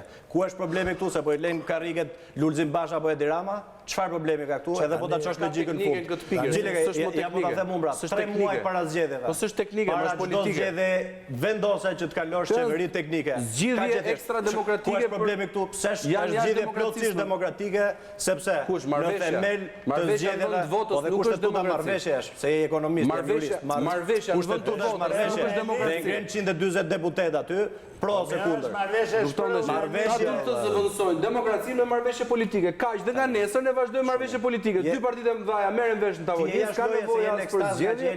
Edhe kaq je në listën zgjedhore lartë. Po fare. Edhe janë këta të tjerët të partisë tënde që thua ti ky Blushje, ky Koço e këta që të kanë një nga partia flet për partitë demokratike. Nuk ka pas partia demokratike frikë në 91-shin tha. Këtë do besosh ti se do besosh partitë tënde dhe partitë demokratike. Ja ta themi cili është qeveria teknike, por nuk kuptonte se ti je jashtë loje, je nga këto të kanë mbetur atëre. Ka një situatë, mos më drejto mua do flasësh normal. Do hapësirën tënde qendro. Dhe në hapësirën ti dhe kur flas mos më ndry. Ç'po kish me ndryrjen tënde? Shiko. Ka një diskutim. Ose je ke ikur fare. Ka një diskutim në këtë situatë. Qeveri teknike apo jo qeveri teknike. Ne nuk luftojmë për karrige që të vijë një model i vjetër si çaj që kemi përballë, apo një model apo ca rraqe të vjetra të vinë edhe të rikthehen prapë si Radio Iliria që të bëjë zhurmuesi në qytetarët për qytetarët, apo një model tjetër që të zgjidhet me votë të lirë dhe të ndershme. Ne mendojmë që me votë të lirë dhe të ndershme nuk i jepet mundësia që të vinë parlament njerëz të inkriminuar, se çudi e madhe dukej dhe para, njerëz përdhunus, trafikant, njerëz të dënuar dhe të kapur për prostitucion dhe për trafiqe droge etj. Argumenta fushate. Janë argumenta fushate. Janë argumenta që nuk më lën që të bëj fushat apo jo. Se flasin kështu. Se si janë bërë zgjedhje në Shqipëri ti mirë. Ta po bëjnë prova në edhe ta vazhdojnë prapë 27 vjet tek kështu siç e keni bërë deri tani. Po jo, do ta ndryshojmë. Gabim kemi bërë ne. Nëse është bërë gabim kemi bërë ne. Ta përmirësojmë edhe ne. Ta përmirësojmë edhe ty me njerëz. Me cilët njerëz? Ku e diti? Ne po themi zgjedhje të lira. Qytetarët po t'i heqin njerëzit me votë, mos zotëri. O zotëri. Si të kanë lënë jashtë me votë, mund të lënë me votë dhe këta tjerët. Dëgjoj këtu. Partia Demokratike. Shkojnë në zgjedhje të gjithë. Partia Demokratike Socialiste nuk kanë të drejtë bëjnë leksion të tjerëve për zgjedhjet lira ndershme. Nuk janë një lloj përgjegjëse, PD-ja ka qenë manipulatoria kryesore, por janë përgjegjëse në organizim dhe në përmirësimin e vazhdueshëm të procesit se ato i bëjnë zgjedhjet. Mund të ankohen për zgjedhjet populli në tërësi, për standarte, që pse së kapim standartet 100%, mund të ankohen dhe partitë e vogla për deformim vote. Pik. Dhe prandaj në këto kushte, Partia Demokratike absolutisht duhet ishte vetëm palë, sigurisht më kërkuese, për kushtet zgjedhore. Dhe po të ishte që ishim në proces të reformës zgjedhore, dhe kish ngecë të reforma, se pranon majorancat, plotësojnë disa, unë e ai, të pak se unë e gonim falë që po them kështu, do ishim me ta.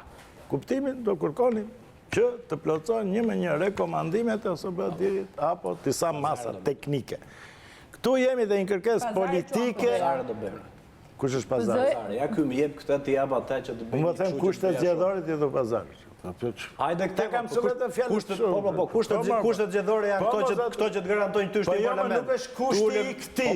Tani e marrim shumë thjesht. Rama është kryetari i majorancës. Ka detyrë dhe vlerësohet nëse e çon majorancën fitore. Në kushtet që bën zgjedhjes Shqipëria, jo nëse e çon Shqipërinë në Gremin. Po lëmë tani. Jo, lëm. Lëm ata Shqipërinë. Ata që votojnë e din pastaj. Lul Basha ka detyrën të çojë opozitën fitore. Ky thot, unë nuk ky, po siku ky. Po më zotëri, ti këtë ke rol të fitosh që ta heqësh atë. Qofse ti nuk e çon dot PD-n në këto kushte, hap krahun ti. S'ke pse i kërkon dorëheqjen atij. Ti që se drejton dot ekipin. Atëre hap krahun ti dhe e merr një tjetër. Siç ka plot zëra në PD që thonë ne e çojmë fitore ose e pranojmë sfidën. Jo që s'është e thënë fitosh patjetër. Tani kjo është një se këtë po flasim se ka rigë këtij. Po ky çaj gjeti se po humbi këto zgjedhje. Çka ka? Ky është një diskurs që Dhe ti referohemi dhe sondazheve. Absolutisht, bëj sondazhet, qofse del PD-ja fituese, unë bëj me PD-n. Që dhe në pushtetin do bësh. Jo më ja, nuk bëj me PD-n në për qeveria, jo. Bëjmë për kërkesën që kërkesa tuaja, po ti ky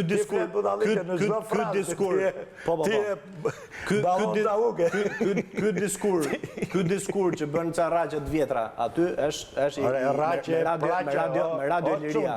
Ka një situatë që është qartë. Kjo situatë, diskurs diabolik. Jo, ju lutem, mos e personalizojmë tani. Se ka fundërina, shoqëria shqiptare që kanë precipituar në fund të një situata dhe të kanë quar me votë, aty të kanë quar ti do të caktosh votat. Ku ti thua ti do ikësh për çfarë? Për respekt publikut, unë nuk e përdor ata, po ti je i gjithë i lesh. Po ti je i gjithë i lesh, po zotë. Lesh është i mirë. Po ti je komplet, po tjetër dhe ti i mirë, prandaj je lesh, ta pranosh. Diskuri diabolik që bën ky. Ka mbaruar mbledhja e grupit parlamentar, ndoshta mund kemi pamje live. Po që ngjerë nuk e çmë se rrugat ndonjë që shet partinë apo flet në këtë gjuhë apo unë po ruhem prej teje. Po ruhem shumë për di për çfarë apo jo, për publikun. Jo për frikë, jo nga ty, po nga askush, po ruhem për respekt publikut. Çon se je mbaruar fare, që ngjerë budalla. Ki kujdes. Ki kujdes. Ju lutem, të mos e personalizojmë të lloj debati, se kam të vështirë edhe unë që ta menaxhoj, por nëse vazhdon. Po fton me njerëz si ty që ke marrë partit i kanë sjellë në studio, kështu që përgjegjësia ime nuk është pastaj. Thuaj që vjen vota. A thuaj që vjen vota. Po moj vjen ti vota. Modeli si ti vjen. Po modeli po smet ti dizi se flet. Edhe aq sa merr ti merr ti e Partia Socialiste, ose ke pas komisioner në përzona. Ke pas komisioner dër dieti. Ti ke pas komisioner dhe ke pas luftën me Lëzin gjithkohën. Dhe ke thënë Lëzi e mirë, Lëzi e keq është. Po pasaj dhe prap doli jashtë loja. Dhe je në cep. O, çun. Je në cep. Ti që nga i marr fund. Po le batuta të mira shumë. I marr fund. Okej, kalojmë tek pamjet të regjia, lutem, nëse kemi në splitër pamjet e daljes së deputetëve nga PD-s. Ajo vota e lirë e ndeshme, që do qani goma, do thyeni me lastishe, gjama. Po pa tjetër, mo. Zgjedhje. Ju kujtoni se zgjedhjet janë për padrejtësi, se njerëzit dukan prekur është gjendë. Me atë lul Bashë, jo si ti shke bërë në të shtatën. Ti e ke shkatruar në Shqipërinë për pushtet, edhe njerëzit e tu. Kurse Saliu ma dhe shtetin. Saliu dje pushtet bëndë në 97-ën, Saliu sot opozit bëndë në 97-ën. Po je në premisa alogjike, si dhe matematicien. Ku nisesh? Në 97-ën e bën pushteti, në 2017 e bën opozita, kush e bën luftën? Kush e bën? Se thua në 97 e ka bërë pushteti apo jo?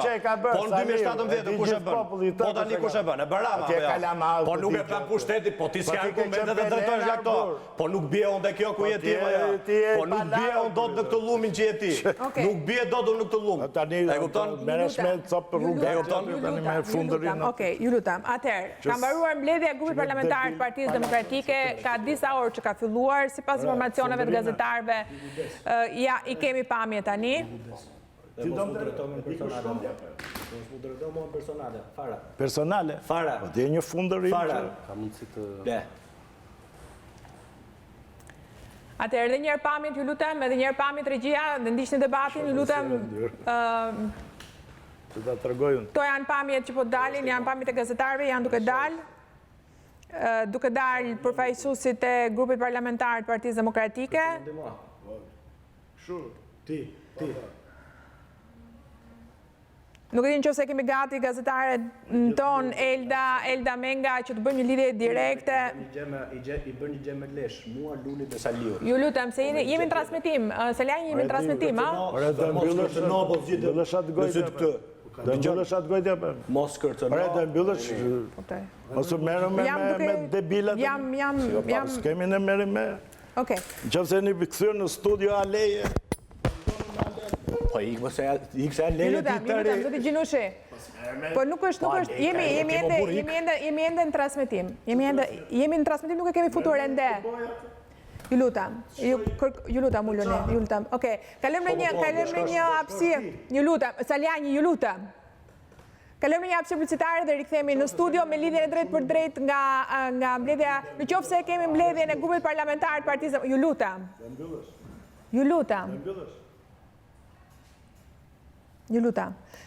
Ilda më dëgjon? E kam lidhjen me gazetaren Menga? Regjia ju lutem më njoftoni. Nuk e kam ende lidhjen me gazetaren Ilda Menga, e cila është për ne nga ambjentet e jashtme të mbledhjes së grupit parlamentar, siç e shikoni në këto momente, nderuar teleshikues, janë duke u larguar të gjithë përfaqësuesit e grupit parlamentar të Partisë Demokratike.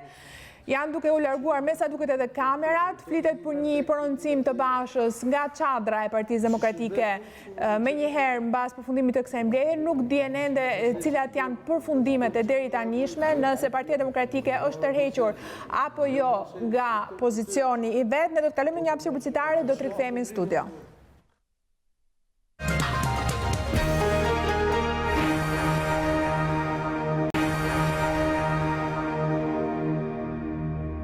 Rikthehemi në transmetim nderuar teleshikues, sepse debatet në fakt janë nxehta edhe përgjatë hapësirës publicitare. Disi për ta qetësuar, kalojmë në një lidhje drejt për drejt me Elda Mengën nga përfundimi i mbledhjes së grupit parlamentar. A kemi të reja Menga? Në fakt kemi të reja, sapo ka përfunduar mbledhja e grupit parlamentar, ku ka dalur edhe me një vendim. Partia Demokratike unanimisht është pronë negociatave dhe marrëveshjeve të thirrura edhe të kërkuara nga presidenti Bujar Nishani, por nuk të rriqet nga dy kushtet e saj kryesore: krimin e një qeverie teknike dhe diskutimin në këto negociata të mandatit të saj. Me sa duket kemi tashmë edhe një rikthimi të demokratëve në kërkesat e tyre kryesore, pra nuk të rriqen dhe nuk lëshojnë në kërkesat e tyre, pavarësisht diskutimeve të ndodhura në mbledhjen e grupit parlamentar demokrat. Grupi ka dalë me një vendim unanim, pra për të mos vijuar negociatat pa u plotësuar më pas ose për të diskutuar në tryezën e bisedimeve dy kërkesat kryesore të demokratëve: krimi i qeverisë teknike dhe mandatit të saj. Pritet për të parë, në fakt, selia e Partisë Demokratike na ka njoftuar për një dalje të kryetarit Basha, i cili do të jap edhe qëndrimin zyrtar të Partisë Demokratike lidhur me negociatat e kërkuara nga presidenti Bujar Nishani, por edhe për na zbardhur edhe dinamikën dhe qëndrimin e deputetëve gjatë diskutimeve që janë mbajtur mbrëmjen e sotme. A ka ndaluar ndonjë nga deputetët në dalje? Kemi patur ndonjë deklaratë nga deputetët pjesëtar të grupit parlamentar të Partisë Demokratike, qoftë zërat kundër apo pro qëndrimeve të Bashës? Në fakt, deputetët nuk kanë preferuar që të ndalen dhe të japin prononcime për gazetarët, janë mjaftuar vetëm ato që kanë diskutuar brenda mbledhjes me dyert të mbyllura. Megjithëse insistimin të gazetarëve për të shkëputur të paktën ndonjë prononcim nga deputetët të cilët kanë qenë kritik jo vetëm në mbledhjen me dyert të mbyllura të Partisë Demokratike, por edhe në qëndrimet publike, ata kanë preferuar të mos prononcohen. E qartë, pra kushtet janë dy: qeveria teknike dhe mandati i saj. Mund të shpjegosh diçka më shumë rreth kësaj çështje? Pra, nuk do të ulet Rama dhe Basha në një tryezë përpara se të dakordsohen këto dy pika? Kjo është ideja? Kjo është ideja. Është në fakt një kërkesë që Partia Demokratike e ka kërkuar edhe në tryezën e zhvilluar me 5 prill me negociatorët ndërkombëtar. Pra në tryezën e thirrur nga zoti Nishani duhet të diskutohet rreth krijimit të qeverisë teknike, pra zgjedhje pa Edi Ramën kryeministër dhe diskutimin se si do të funksionojë dhe si do të jetë mandati i saj. Por pritet për të parë në fakt tashmë se cili do të jetë edhe reagimi nga pala e mazhorancës, duke qenë që edhe kryeministri Rama ka kërkuar që të jepet një zgjidhje sot brenda natës së sotme. Dhe me sa duket përgjigjja e thënë ose zyrtare e Partisë Demokratike pritet të ketë edhe një kundërpërgjigje nga ana e mazhorancës. Pra ideja është që dakordsohet në nivel teknik apo jo? Po, të paktën në tryezë duhet diskutohet dhe duhet të përfshihen në formatin e diskutimeve të thirrur nga presidenti Bujar Nishani, duhet të jenë 2 pikat kryesore të demokratëve duhen të përfshihen. Një kërkesa të cilat nuk u përfshin në përpjekjen që negociatori McAllister dhe zoti Knut Fleckenstein pati pak javë më parë me palët. Okej, atëherë, edhe një pyetja e fundit, nëse unë e kuptova mirë, Basha do të ketë një komunikim me mediat nga selia e Partisë Demokratike, se informacionet e para që patëm ishte që do të ishte një prononcim i tij për mediat nga çadra e Partisë Demokratike. Pra do të kemi një konferencë shtypje, një deklaratë për mediat nga selia e Partisë Demokratike, po. Atëherë presim një herë ta kërkosh lidhjen sapo zoti Basha të jetë gati dhe ne do ta transmetojmë live sigurisht edhe deklaratën e tij për mediat. Faleminderit Menga, sapo të kemi diçka të re ne jemi këtu në transmetim për të përcjell hap pas hapi të gjitha zhvillimet e fundit. Ndërkohë përpara se të interpretojmë në studio këto deklarata të deri tanishme bërë nga gazetarja jon, informacione ende në rrugë jo zyrtare. Zyrtarisht do t'i bëjmë dije Basha disa minuta më vonë. Më njoftojnë se rreth 50 minuta më parë Rama ka postuar në Facebook një foto që ironizohet. Të doja të ndihmonte regjia ta shikonim pak më afër se ç'do të thotë edhe mund ta komentojmë edhe të. Fotoja e ditës thot Rama është një, në mos gaboj, është një, pasi kam pak distancë këtu, është një foto pranë çadrës? Pra çadra bosh, po.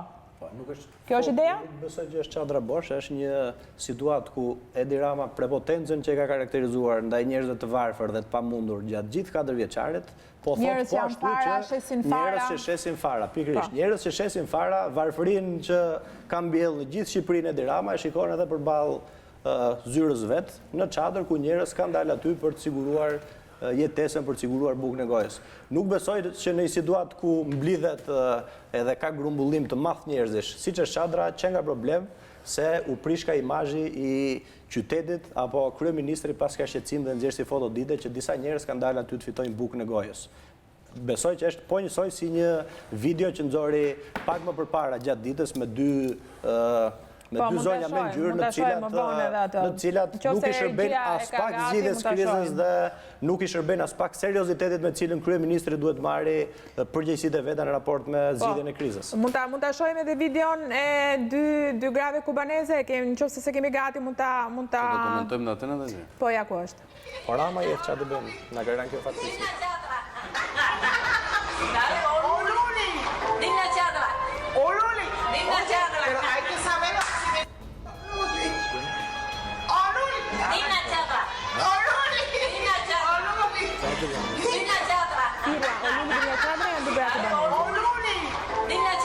Ka postuar Rama në Facebookun e tij.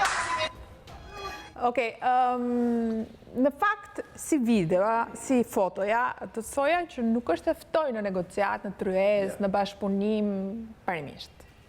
Kjo lloj ironie dhe sarkazme duket pak që në ditën 1 dhe vazhdon ta bëjë qartë që ne jemi të hapur për bisedë. Të shohim nëse do të kemi, jemi duke parë pamjet, nëse do kemi në prononcim. Natën e mirë. Po, nuk patëm një prononcim nga Berisha, ishin live. Në kryetari vërtet i Partisë Demokratike. Se nervat zotin Bash do e kishin lënë shumë kohë më parë, po kjo tregon kush kryetari vërtet. Tani nga që vjedhin zgjedhjet i saktojnë gjitha këta. Majoranca ka qenë ditën e parë e hapur për negociata, për të biseduar, duke pasur dhe arbitër gjyqtar apo palë ndërkombëtare. Bushati mos u largo nga pyetja. Këto foto, kjo video, e ndihmon në lloj fryme bashkëpunimi, tryezë negociatash etj. Sot Dëgjoj se çfarë thot kryeministri është gati takohet dhe sot ndarke. Tashi kryeministri poston shumë materiale që tregon punë. Unë e kuptoj që Po pra, ju nuk i duket e qëllimi shme që 50 minuta përpara negociatave poston një foto me çadrën dhe shitësit e farave. Tregon që protesta nuk ka në mbështetje, kështu e marrë, mos kishte asnjëri. Ndërkohë që po të ishte kjo mbështetje. A është provokative pak kjo? A mund të themi që është pak provokative, që jemi realist? Unë se di çfarë ka dashur me thënë autorit tash, çfarë janë këto pyetje? Ajo është e lirë. Për interpretim jemi këtu. Po jo, po s'është ai mesazhi. Mesazhi është ky, që se u diskutuar para që ne nuk pranojmë të luajmë. Nuk dallik, ç'është kjo? Pashu duket ty me zotrit tash unë s'jam. Unë Facebookun tim kam diçka tjetër, hajde merremi çfarë vendosim për Facebook. A ka mundësi të shpjegojmë? Do të bëj negociata edhe i organizon opozitën. Tash ai tjetri thot kriminal, ai thot kriminal, atëherë si do ulet tavolina me kriminal? Po kjo është kulmi. Sa i njeriu që do ulet nesër tavolinë. Unë vi këtu dhe nuk them kriminal, ty se e di që do ulem me tavolinë. Ai e ka minuar çdo lloj negocimi kur thot kriminal, kështu po atëherë si do ulet tavolinë me kriminal. Do ulem që dëgjë se kjo është absurd. Vetëm diçka negociatat në këtë mënyrë apo jo? Diçka dua të them. Po pse ndihmon ajo që kur se këtu desha të dal. Ndihmon negociatat kur të vjen një arbitër i huaj, një gjyqtar, Mogherini dhe ti e thua, zonja qa tha, thot bullshit, e përkthejnë ata brot shkulla. E kuptoni tash? Edhe i thua, e ka bler Rama Mogherinin, ka bler Donald Lu, ka bler ministrin e jashtëm gjerman, ka bler ministrin e jashtëm amerikan, ka bler presidentin amerikan. Po ne kishim ble Bashën, po të kishim kaq shumë mundësi, se Basha si që ka tre ky, se e tha pak zonja Bregu dhe në fakt kjo është ideja. Me këto premisë i bie që çdo kush është gati për shitje dhe çdo kush është gati për blerje. Ne nuk besojmë kështu. Nëse ti thua që çdo shqiptar nesër do shitet dhe do blehet dhe peshohet me lek, atëherë kot që futesh në garë, se kështu ja ta çojmë logjikën deri në fund. Ja e morë edhe qeverinë teknike. Ti po thu që se këtu është absurdi gjithë gjërat. Pyet për këtë punë, pra, po pyet për këtë. Po them, ti e thret tjetrin, i thua hajde bëu negociator dhe pastaj thua është i shitur ke Rama ai, edhe është charlatan, edhe është hajdut. Donald Lu e bën hajdut. Vllautin e bën hajdut. Tash këta kanë minuar gjithë procesin. Edhe diçka vetëm diçka desha të them. Edhe zonja Bregu atë thoshte që të parashikosh që dikush shitet dhe blihet, i bi që ka një palë që shitet dhe blihet. Domethënë, atëherë e morët qeverinë teknike. Me gjithë këto para, kush e ndalon dhe i qeveri teknike që nuk varet nga askush, kujton se do jetë shumë komplet teknike, absolute, dhe çdo gjë do shkojë mirë nëse ne pas kemi ndarë meni me ble, po s'kemi nevojë fare. Puna është aty. Ndërkohë Basha ka bërë një qeveri teknike si për qeveri teknike, si shalsi që do vitë 20. Ka kthyer pak lajm se gjithçka shkon ke çadra, edhe bëni çik reklam aty. Edhe mund të jetë konsoliduar pak si lider. Po s'ka bë asnjë punë për zgjidhjen e krizës, asnjë punë. Duka dhe pas Gjinushi. Ja se doli zoti Basha tash, tani gjem çfarë do thonë. Mi mbrëma ju, gazetarëve, operatorëve, punojësve të medias, faleminderit për kohën, sakrificën, lodhjen në mbulimin e protestës opozitës, të ngjarjeve të vrullshme të ditës sotme dhe jo vetëm. Mleoni ta nis me një keqardhje të madhe për numrin rekord të fake news që janë prodhuar sot në portale dhe në media të ndryshme. Një pjesë prej tyre janë thjesht dhe vetëm keq informime apo dezinformime për shkak të mungesës informacionit deri në këtë moment. Një pjesë qartësisht kanë prapavi dhe investim nga Edi Rama. Jam këtu për të zbardhur tërësisht dhe pas një rezervë mbledhjen e grupit parlamentar, videokonferencën me presidentin e Partisë Popullore Europiane Josef Dol dhe zëvendës presidentin e Partisë Popullore Europiane njëkohësisht komisionerin për zgjerimin Johannes Hahn, dhe për t'ju përgjigjur interesimit tuaj për çdo sqarim apo pyetje. Pra, mesazhi i parë ndaj qytetarëve është sot ju kanë ngopur me rrena. E vërteta është si vijon. Grupi parlamentar u mblodh sot në radhë të parë për një komunikim të drejtë për drejtë me presidentin e Partisë Popullore Europiane Josef Dol dhe komisionerin për zgjerimin Johannes Hahn, njëkohësisht nënkryetar i Partisë Popullore Europiane. Gjatë kësaj konference, videokonference, u përcoll shqetësimi i madh i Partisë Popullore Europiane për krizën politike dhe elektorale në Shqipëri, shqetësimi i jashtëzakonshëm për situatën e krimit dhe në veçanti të drogës si një problem kapital shqiptar, por tashmë dhe europian. U përcollë po kështu angazhimi afatgjat i Bashkimit Evropian në luftën kundër drogës si një prioritet total i Bashkimit Evropian, çka mund t'ju them se është një lajm i mirë pritur, pasi ju e dini se për një kohë gjatë Partia Demokratike, opozita dhe qytetarët të bashkuar në një front kombëtar kundër drogës e kanë ngritur këtë çështje jo thjesht dhe vetëm si një çështje të shëndetit shqiptarëve dhe natyrisht të konsumatorëve evropian, por për Shqipërinë si një çështje të demokracisë, ekonomisë dhe vetë ekzistencës së shtetit shqiptar si një kontratë midis qytetarëve dhe qeverisjes dhe jo si një narkorepublik ku shqiptarët skllavërohen nga droga, ku pas ju merren tokat, arat, liria tyre personale për të punuar drogën, ju merret dhe drejta për të zgjedhur me votë të lirë parlamentin dhe qeverinë që dëshirojnë, sepse narkomafia dikton përmes qeverisë Edi Ramës dhe dëshiron të diktojë në zgjedhjet e ardhshme parlamentin dhe qeverisën e ardhshme. E konsideroj këtë pra një hap cilësor dhe i tillë është pas një dyshim, veçanërisht në sfondin e zbehtë të rezolutës Parlamentit Evropian për drogën dhe në atë që unë konsideroj problematikën në progres raportin e vitit kaluar, mungesën e theksimit të problemit drogës. Tashmë ky është një problem i jashtëzakonshëm për Europën, fal edhe betejës së qytetarëve shqiptar me opozitën shqiptare. U diskutua u rikthye në vëmendje e marta e javës kaluar për të shmangur çdo keq informim, të cilat nuk kanë munguar në raport me Partinë Popullore Europiane, në raport me institucionet europiane, në raport me publikun shqiptar në veçanti. Realizoj në këtë moment përgjegjësitë e mia personale për mos shpjegimin në detaje të asaj që ndodhi të martën e kaluar. Pas një takimi prej një ore e gjysëm në selinë e Partisë Demokratike të ndërmjetësuesit McAllister dhe shoqëruesit tij Fleckenstein, ku u njohën hollësisht me gjendjen në Shqipëri sa e përket krimit, kriminalëve politik dhe në institucione shtetërore, drogës dhe parave të drogës, kthimin e shtetit shqiptar në një garrizon elektoral në funksion të Edi Ramës si kur më parë 27 vite, pasi u njohën me problemet e thella, u larguan me shpresën që do të na kontaktonin nëse do të kishte zhvillime. Gjysmëore më vonë, pas disa detajesh që shpresoj nuk kanë vlerë substanciale duat jo kurse ju dhe qytetarëve që na ndjekin, u ra dakord për 2 takime të veçanta në të njëjtin orar në Pallatin e Kongreseve. Mua dhe delegacionet që më shoqëronte na u paraqit një dokument me 3 pika, i hartuar, siç morën vesh më vonë, edhe mendimin e ekspertëve të 3 misioneve në Tiranë, OSBE-s, Bashkimit Evropian dhe Shteteve të Bashkuara të Amerikës, ku paraqiteshin këto propozime. Shtyrja e zgjedhjeve me 16 korrik. Zëvendësimi 4 ministrave të kabinetit Rama me persona teknik të zgjedhur nga Rama dhe të aprovuar nga opozita. Kjo pikë e rëndësishme se është spekuluar mjaft këtë javë, këtë pjesë fajt e kam edhe unë, por është spekuluar shumë dhe sonte. Dhe një paket mikse ku theksnin dëshira për të parë një zgjidhje me konsensus të presidentit Republikës, të avokatit popullit, kalimin e kryetarit KQZ-s, po jo shumicës në KQZ opozitës, dakordësim për një tërheqje trumbullake të OSBE-s, pjesëmarrje të OJQ-ve në gjithë të proces.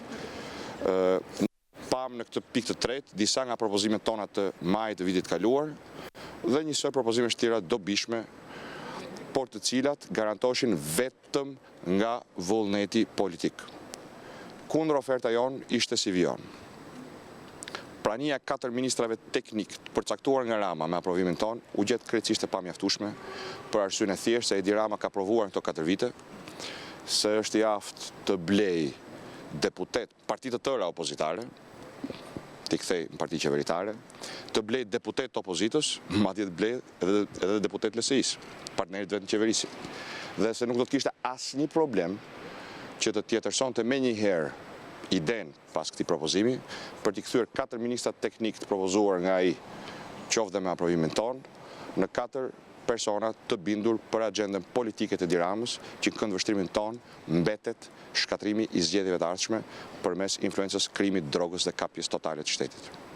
Kundër propozimi ishte që në qeverinë teknike, kryeministrit propozohej nga Partia Socialiste, Edi Rama apo mazhoranca, ju alam atyre në dorë, për çështjen e datës.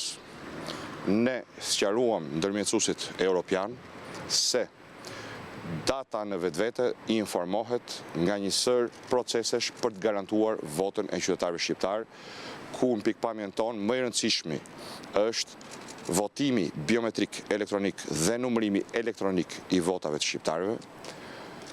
Na u tha se OSB-ja kishte përsëritur këngën e vjetër se kjo nuk funksionon.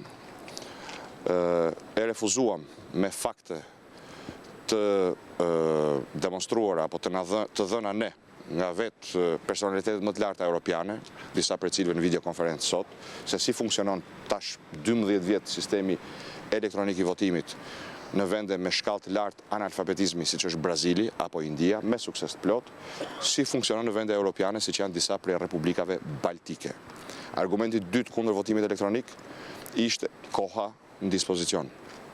Në këtë kuadër, ne ju konfiduam ndërmjetësuesve europian se në kontakt me 5 kompani kryesore europiane kemi marrë garancit se prototipi për votimin elektronik mund ndërtohet 3 deri në 5 javë nga momenti porositjes dhe 5.000 prototip tillë 4 deri në 6 muaj, pra dikush e ka ofruar për 4 muaj, dikush tjetër deri në 6 muaj, për të mbuluar gjithë Shqipërinë me qendra elektronike biometrike, ku shqiptarët hynë në dhoma pa komisioner, pa kartë identiteti, identifikohen me shenjat e gishtrimeve që tashmë është 90% e punës, ndodhen në bazën e dhënave në serverin e sigurt që shërbeu për heqjen e vizave për shqiptarët, dhe votojnë në një sistem që quhet në Europë sistemi i biletës trenit, pra duke shtypur 1, 2 apo 3 herë, një herë koalicionin, herën e dytë partinë brenda koalicionit, dhe nëse do bishte dakord, deputetin e përzgjedhur. Kjo do të ishte pastaj një varietet i listave të hapura apo i zgjedhjeve majoritare me korrektim proporcional etj. Pra plotësisht e mundur. Argumenti tjetër ishte se kjo kushton para. I tham se e dim që kushton para, madje kësaj radhe do të kushtoj më shumë, në qoftë se kjo do të ishte bërë në maj të vitit kaluar, do kushtonte më pak. Por sa do parat kushtoj, do kushtoj më pak. Se 2.8 miliard që oligarkia lidhur me krimin e kryesuar nga Edi Rama ka shpërdoruar dhe vjedhur në 3 vite gjysmë të një qeverisje arrogante, të papërgjegjshme dhe jo llogaridhënëse para shqiptarëve. Kompromisi i ofruar ishte që në qoftë se kjo nuk mundsohet në periudhën 4 deri në 6 muaj, siç garantojnë kompanitë që i prodhojnë këto sisteme për vendet të Bashkimit Evropian dhe vendet tjera të botës, të shikonin mundësinë e identifikimit biometrik dhe numërimit elektronik të votës. Sa për pikën e tretë, ne ju thamë se gjem veten tonë në shumë prej atyre pikave, nuk kemi absolutisht asnjë ambicje të përfshijmë çështjen e presidentit të Republikës në këtë ekuacion, se çështja e kryetarit të KQZ-s është tërësisht e parëndësishme dhe në fakt i takon mazhorancës të mbajë përgjegjësitë përmes kryetarit të KQZ-s. Dhe me këtë kundër propozim, unë ndam me ndërmjetësuesin McAllister, me shpresën se do të ishte një hap më tej për të afruar palët, për të ngushtuar hendekun deri në mundësinë e ndërtimit të një ure që do të funksiononte si marrëveshje politike. Pas kësaj, nuk patëm asnjë informim tjetër, me sa duket pala tjetër refuzoi, qartësisht refuzoi, jo me sa duket, të jemi drejt për drejt me qytetarët. Patëm një komunikim nga zyrat e Bashkimit Evropian dhe të nesërme një komunikim nga McAllister në Facebook ku konstatohet kriza e rëndë politike dhe zgjedhore në vend. Ndam, po kështu ndava me presidentin Dol dhe zotin Han, komisionerin Han, një fakt që në fakt duhet ta kisha ndarë dhe me McAllister, faktin që pika kryesore të këtij propozimi më ishin komunikuar ditë para mbritjes McAllister, në fakt ditë para mbritjes edhe të Sigmar Gabriel, ministrit i jashtëm gjerman, nga njerëz të afërt të kryeministit Rama. Pra që ajo që u paraqit si një platformë e mundshme zgjidhje ishte diçka për cilën Rama ishte në dieni për një kohë shumë më gjatë se sa që ishte në dieni opozita. E ndava këtë sot me bashkëbiseduesit tanë. Qartësova dhe qartësuam qëndrimin tonë se për ne kjo është një betejë për qytetarët shqiptarë. Për të drejtën e tyre për të zgjedhur të lirë nga krimi, nga droga, nga parat e korrupsionit, të lirë nga trysnia që ushtrohet në punësve publik, punojësve publik të shtetit, të çdo rangu dhe kategorie dhe familjarëve të tyre deri në kushëritë e largët. Dhe nuk ishte dhe nuk është kurrë një betejë apo një kaos për përfitime pushteti, politike apo personale të Partisë Demokratike apo të opozitës. Thënë kjo dhe nënvizuar kjo disa herë gjatë videokonferencës, ofrova gjithçka në pushtetin dhe mundësitë e mia personale dhe si kryetari i Partisë Demokratike dhe si kryetar i opozitës, si dhe gjithçka që Partia Demokratike mund të ofrojë nga interesat e veta politike, me qëllim arritjen e një marrëveshje politike që do të mundsoj votën e lirë të shqiptarëve. Ç'është gjithçkaja? Ta mbaroj dhe pastaj bëj gjithë pyetjet. M'fal. Po, do qartësosh ti, sot do qartësosh ti dhe gjithë tjerët. Ti e qartë keqë, po Top Channel s'ka qenë i qartë. Pra, mos të heqim vëmendjen nga çështjet. Ky është qëndrimi ynë pa ekuivok. Gjithçka për votën e lirë shqiptarëve jemi gati të ofrojmë gjithçka që mundemi të ofrojmë ne. Nga privilegjet, pushteti, gjithçka që kemi ne në dorë për të ofruar dhe unë vetë edhe personalisht, me qëllim arritjen e kësaj marrëveshje që do të mundsoj votën e lirë shqiptarëve. U hoqëm paralele me Maqedoninë, ku theksova qartësisht se kjo do të shërbej për të mos pasur dy standarde. Në një vend ku prodhohen përgjime, audiokaseta, veprohet me qeveri teknike, apo dhe malizi në këtë rast, dhe në një vend ku në vend gjurmëve ne tregojmë ujkun, pra kriminalët me funksione shtetërore, drogën sheshit, dhe ku atë që kemi treguar tash 3 vite është e konfirmuar nga raportet ndërkombëtare dhe raportet europiane, siç është raporti i Europolit.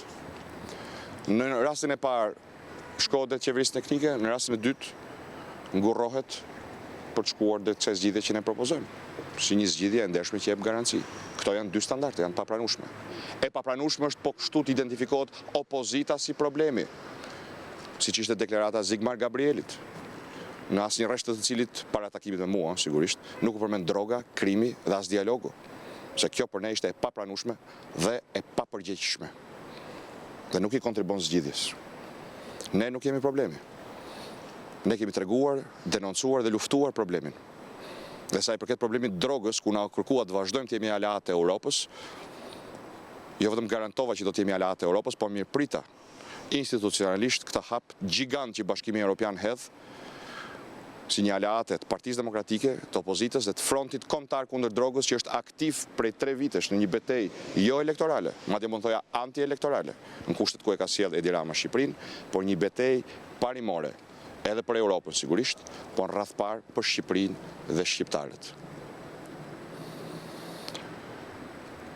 Ndërkohë, që qëndrimet tona kanë qenë këto, nuk kemi patur deri më sot asnjë propozim të vetëm nga ajo dhe nga ai që janë përgjegjës për zgjedhjet e lira të ndershme, qeveria dhe kryeministri.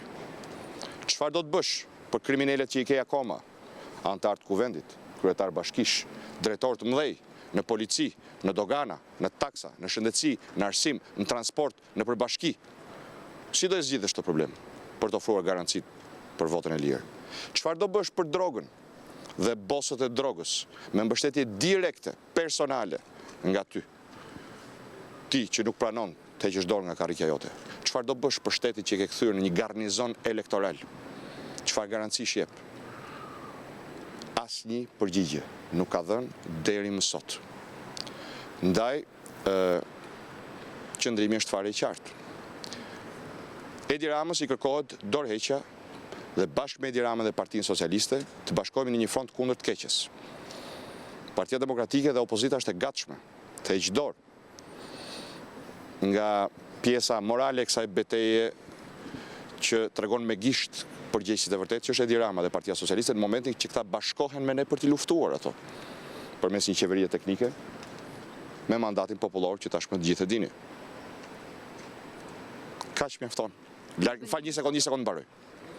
Largimi i tij për t'i hapur rrugë qeverisë teknike mjafton si një garanci me mandatin popullor. Mjafton si garanci. Edi Rama refuzon të jap dorëheqjen. mban peng një kom të tërë, një Shqipëri të tërë, komprometon interesat e saj kombëtare, sigurisë, ekonominë, interesat e shqiptarëve, komprometon po kështu, siç ka komprometuar deri tani, interesat e Europës dhe euroatlantike, me një Shqipëri të dobët, kufi dhe territori të cilëve nuk kontrollon më nga shteti, por nga krimi organizuar, siç e shohim ditë për ditë. Le të marrim për 1 minutë skenarin tjetër. Merrnin pjesë në zgjedhje se i zgjidhin pas zgjedhjeve gjërat. E para punës, Partia Demokratike është në këtë betejë për qytetarët shqiptarë. Dhe në qoftë se ne tradhtojmë të kaos qytetarëve shqiptarë, shumica prej tyre kanë gjithë të drejtën ta shohin si një fatalitet, siç e kanë parë dhe para kësaj kauze dhe gjatë kësaj kauze, me largimin masiv nga Shqipëria dhe vendeve të Bashkimit Evropian. 3 grupe njerëzish, 3 reagime shohun ndaj një qëndrimi të tillë. Shoh një numër të vogël njerëzish fanatik që do ta ndjekin Partinë Demokratike, shoh një numër të madh të zemëruarish që do shohin se si për prapanicën tonë, për karriket tona, për privilegjet tona shitëm kauzën popullore. Njerëz që shkojnë në shtëpi pa bukë për fëmijët e tyre, pa lek për fletoret apo këpucët e tyre, pa asnjë shpresë për të marrë atë që u takon sipas taksave që paguajnë në shëndetësi e në arsim, të cilët këtë zemrim do ta kenë të pakontrolluar dhe Partia Demokratike do të ketë legjitimitetin e cunguar ta kontrollojë këtë zemrim ndaj një establishmenti, ndaj një kupole dhe një shteti të delegjitimuar. Dhe ky është destabiliteti. Dhe një pjesë të dëshpëruar që do të vazhdojnë të bëjnë atë që 300.000 dëshpëruar tashmë e kanë bërë, larguar nga Shqipëria, që është problemi i Shqipërisë, është dhe problemi i Europës. Ndaj, nëse duam të përballemi me të vërtetën, siç e thon faktet, jo siç e them unë, por as siç e thot Edi Rama dhe firmat e tij miliona dollarësh të lobimit në Berlin, në Bruksel, Washington, a kudo qofshin. Atëherë zgjidhja vjen vetëm përmes përballjes me të vërtetën. E kam thënë dhe e theksoj se qeveria teknike, votimi elektronik janë për ne mjete për të realizuar kauzën e madhe të zgjedhjeve të lira të ndershme. Nëse ka propozime të cilat ofrojnë të njëjtat garanci që ne deri më sot nuk i kemi dëgjuar, jemi të gatshëm dhe të hapur të diskutojmë. Por një gjë nuk jemi të gatshëm të bëjmë. Të tradhtojmë kauzën e qytetarëve shqiptarë, të lëmë ata në mëshirën e krimit dhe drogës dhe mëshirën e halabakëve të administratës që i marshojnë si dele nëpërmjet tingjet e Edi Ramës, siç ndodhi sot në Elbasan, e dje në Kavaj e kudo tjetër, dhe të fugojmë pas karrikeve që do të marrim si alibi për një narkorepublik të rrëzuar në themele. Ne marrim peshën e plotë të përgjegjësisë për ta nxjerrë Shqipërinë nga kjo krizë politike, përmes dialogut, nëse është e mundur, përmes marrëveshjes politike që garanton zgjedhje të lira të ndershme, duke dorëzuar gjithçka që i ka mbetur opozitës, Partisë Demokratike apo mua personalisht për të dorëzuar, por pa dorëzuar të drejtën e qytetarëve për të votuar, të pa kërcënuar, të pa shitur e të pa blerë. Kjo do të thotë qeveri teknike? Kjo, sapo ju a thash, për ne kjo është zgjidhja. Zgjidhje tjetër deri më sot nuk kemi dëgjuar. Në qoftë se ka zgjidhje tjera realiste për votën e lirë shqiptarëve, jemi të gatshëm, më falni një sekondë. Jemi të gatshëm t'i eksplorojmë. Për ne kush mund të jetë është qeveria teknike me mandat qartë popullor për më falni një sekondë. Ki durim. Për dekriminalizimin, për luftën kundër drogës, për kushtet për zgjedhje të tjera të ndershme, përfshirë votimin elektronik. Kjo është rruga jonë. I takon palës tjetër, të ofroj çfarë mund të ofroj dhe nuk ka pak për të ofruar. Dhe s'po ju kërkojmë as sarajet, as kontot bankare, as Abi Bankun, bashkë me lobistin gjerman që kanë bord, ish ministrin gjerman, Rece Shlahur. S'po ju kërkojmë asgjë nga këto. Asgjë nga këto s'po i kërkojmë, po i kërkojmë të ofroj garancit për zgjedhje të lira e të ndershme në një rrugë tjetër nëse nuk është dakord me këtë rrugë. Por ajo s'mund të jetë një rrugë fasad. Nuk mund të zëvendësohet një rrugë e vërtet drejt zgjedhjeve, këtu nuk ka më hapësirë për fasad. Kjo është një mesazh të fundit dhe pastaj me qetësi. Me këtë vendim shkojmë në procesin e negociatave të thirrur nga presidenti i Republikës Bujar Nishani. vendimi i grupit është të mbështesë qëndrimin e deri tanishëm të Partisë Demokratike, të opozitës dhe televizjes tonë të madhe, popullore, kombëtare, qytetare dhe demokratike për zgjedhje të lira të ndershme që i tekalon mirë dhe bollshëm kufit e opozitës, ku ka me qindra mirë të majt, që nesër nuk do ndajnë asnjë nga idetë e programit tonë, por sot ndajnë dy kauza kryesore, dy probleme të mëdha të Shqipërisë, dekriminalizimin, zgjedhjet e lira dhe të ndershme. Prandaj, ditën e nesërme, sot s'kam pasur asnjë mundësi, mundësia parë do të jem pas kësaj interviste, të kontaktoj presidentin e Republikës që kur ka bërë të ditur ftesën e tij për dialog, për të parë modalitetet se si dhe kur do zhvillohet kjo, apo se harrova. Mashtrimi tjetër që i kishim bërë Bashkimit Evropian ishte që skadonte afati. Çfarë afati, ju thash? Afati ka skaduar me 28. Dhe këta që i kanë regjistruar me 29, me 10 prill për partit, me 28 për kandidatët. Dhe këta janë gjithë me listat paligjshme. Dhe ju duhet ta realizoni që dhe një gënjeshtër e tillë mjafton për të parë se ku është kredibiliteti i qeverisë sot. Sot 18 qershori është klinikisht i vdekur edhe nga ana ligjore, nga ana politike po se po. Nga ana politike po se po. Pra, ky është realizimi dhe ky është vendimi i grupit parlamentar, aq sa i takon grupit parlamentar. Aq sa i takon grupit parlamentar në këndvështrimin ton, pas një diskutimi jashtëzakonisht të detajshëm nga të gjithë anëtarët e grupit, ky është vendimi i grupit parlamentar dhe me këtë vendim nesër unë jam i gatshëm në një orë të përshtatshme për zotin Rama me formatin e diskutuar me presidentin e Republikës të marrë përgjegjësitë që më takojnë si kryetar i opozitës. Çfarë ka ndryshuar që nga hera fundit kur ju është propozuar ky takim dhe ju nuk e keni pranuar sepse e keni konsideruar takim fasad? Qartësimi i partnerëve europian se ku qëndrojmë ne, pranimi i problemit drogës, krimit dhe përdorimit të shtetit si një problem i jashtëzakonshëm për zgjedhjet e ardhshme shqiptare dhe realizimi se përmes një dialogu të sinqert mund të japim shqiptarëve atë që ftesat për dialog fasad nuk e kanë dhënë deri sot. Zoti Basha, ju thatë se ishte dakord me një propozim tjetër që mund të bëras peshojë me qeverinë teknike. Keni ide çfarë mund të jetë ky propozim? Unë nuk kam absolutisht asnjë ide dhe nuk mund të shoh si dikush tjetër mund të jap një zgjidhje më të ndershme se kjo që kemi dhënë ne. Por jam i hapur të shikoj se çfarë para tjetër mund të ofroj, çfarëdo që të ofroj, ta harroj se të ofroj pushtet për PD në tavolinë, se kemi kërkuar dhe nuk do ta pranojmë.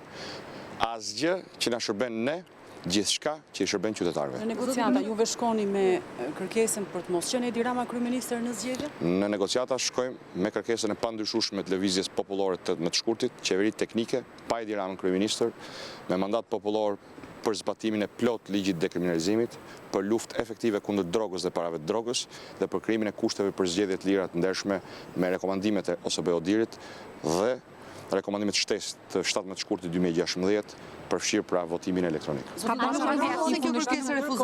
Zoti Basha, ndërkohë unë nuk e di çfarë kanë thënë. Kaq shumë lajme keni sot, pra keni mjaftueshëm lajme për sot. Nëse keni pyetje tjetër për sqarim, po, të lutem.